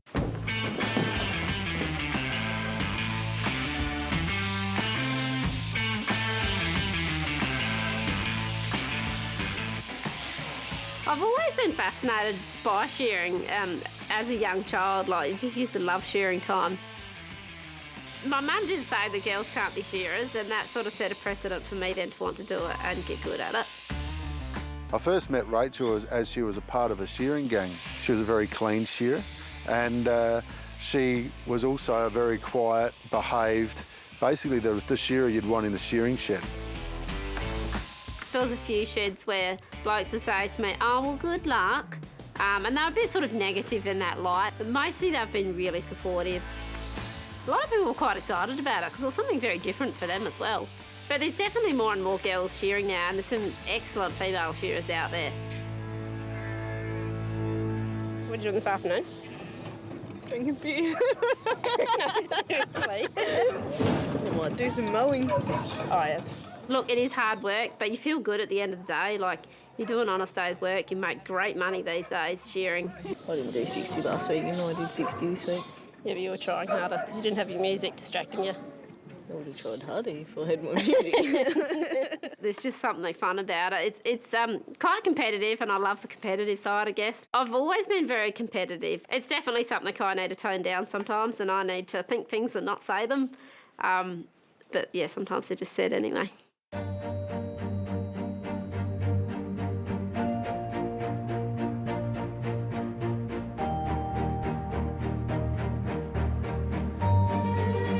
When Rachel wanted to come and drive a truck for us, she was so passionate about it, and she likes to be at the top. So she's obviously not at the top until she's pulling 2 trailers. Something really cool about sitting in a big truck that weighs, 90 tonne, rolling down the highway. There's no feeling like it. I actually love listening to classical music. I grew up playing music, and that's my favourite genre. There's a few things I take on the road with me. So the first on the list is my travel mug. It's travelled the world with me. It's had a lot of good cups of coffee in it, so that goes everywhere. I also take my handbag. I'm quite fond of a pretty handbag. Mum sort of raised us with the expectations that we'd get married and raise families, which is what I intended to do, but never happened. So I think it still shocks her a little bit when, she sees her daughter that she trained up playing classical music and doing cross-stitch and, doing farm work and baking and cooking, then out driving a road train. So Mum instilled a passion for food in us, I guess, from a young age. We grew up growing all our own fruit and veggies and making preserves and breads and cakes. I don't compete with cooking much anymore, but as a child, between my 2 siblings and I, we used to put about 150 entries in our local show. It is such a shame that a bloke hasn't snapped her up, because the girl can cook. She's an amazing cook. Perfect. On the outside, she's straight up, she's blunt, and then you get to know her, and then you just crack her a little bit, and she's just like melted butter. I think for me, diversity is the key. So I set up Clare Valley Grains in 2018. I was actually personally looking for lupins for my own sheep, and I really only needed a small volume of them. I could find them on the West Coast, but to bring them across here affordably, I needed to buy a road train load. So I sort of talked to a mate on the West Coast, and we're having a bit of joke around, and he said, well, why don't you start trading lupins? And so I bought a road train, and I think 62 tonne came over. I sold 58 and I kept 4 tonne. And that was the first grain do I did. It's a nice clean sample. It is, yeah. He ran it through the cleaner there before we picked it up. I get inspired with people who have passion for work and passion for business. And she struck me as a businesswoman right from the outset. My motto to business is to give things a red hot crack. And it's to absolutely believe in yourself. If you see an opportunity to, be cautious and make sure you're making a wise decision. But then when you've got that decision made, go for it, flat out, give it everything you've got. We'll try and get the sale underway as quickly as we can, so final call up for those registrations. So at 12:30 it'll start, but there'll be about 5 minutes of chatter.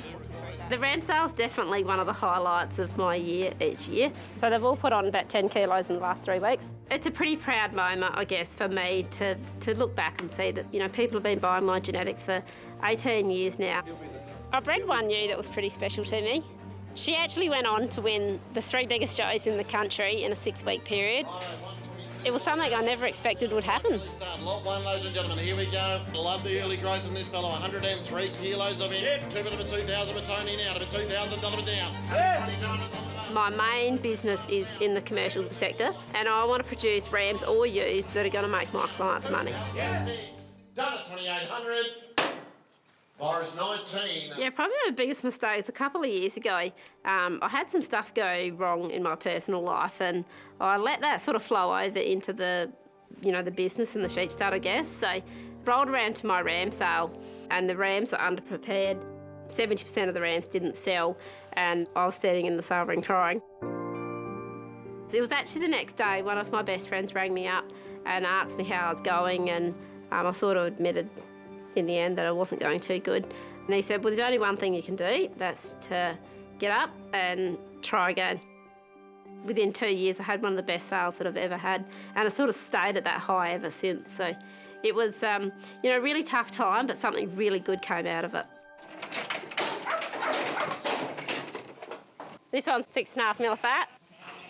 So there's 13 muscle scanners in the country, and I think there's only me and one other girl, maybe 2, that do scanning. There's a lot of science that goes into sheep breeding these days, and I think it's a very exciting time for the industry. This one's 6 and 39. Oh, should have gone to the Adelaide show. 87.5 kilos. You're being serious? Yeah, no, I'm being serious. I met Andrew Michael, well, it would have been at the Adelaide show, but then moving forward, I started doing his muscle scanning about 12 years ago. 5 roasts after all. When I first met Rachel, I wasn't sure how to take her. Just to see her honesty and her passion and her ability to take the rubbish out of any part of an industry. And she very much says what she thinks, and it wouldn't matter whether you're Scott Morrison or the fellow working at the Adelaide jail. So when are you going to expand your business and go into other breeds? When she's working, she's very serious, but there's always questions and always laughter. I need to find a rich husband. A rich husband? Well, there's none in our area. There's really no manual for what Rachel's done as far as the scanning work, shearing, buying a farm, doing all that with no real serious help. It's a great story. So I bought my first property in 2012, and it was a pretty tough start. I'd actually done very well financially. I'd worked like 100-hour weeks for months leading into that and saved a lot of money.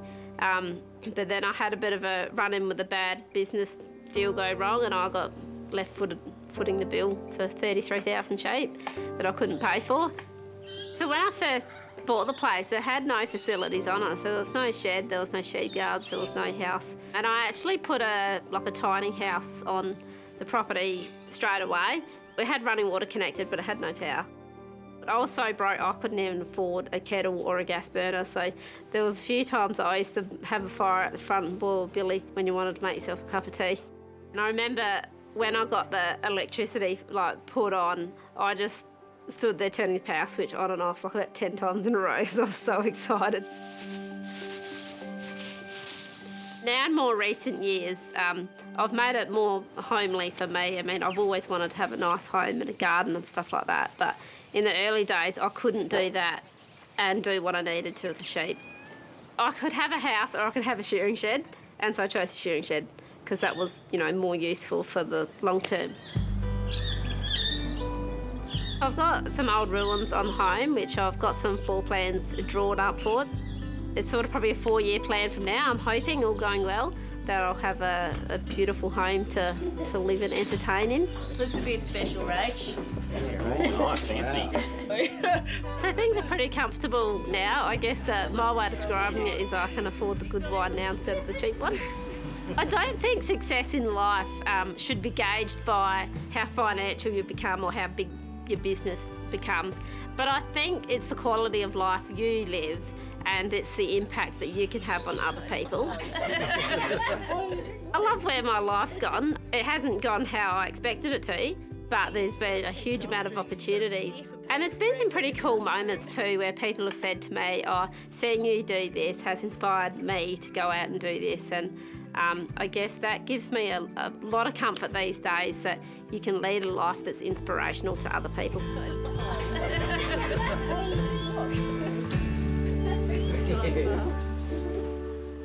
That's one determined and talented woman. Thanks for your company. You can find our stories at abc.net.au/rural or stream the program on iView. Until next time, bye for now.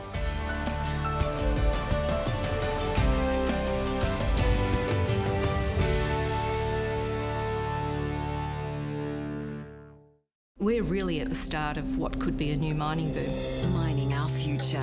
Any community that would like to have their lifestyle that they live needs to understand that we can't mine these things nowhere, so they will be mined somewhere. Why going green means getting our hands dirty. We have to decide as a country, how valuable is a place and is it worth risking for mining? That's not saving the planet, that is green speed. To save the planet, we are going to need more mines. Four Corners, Monday, ABC TV and ABC iView.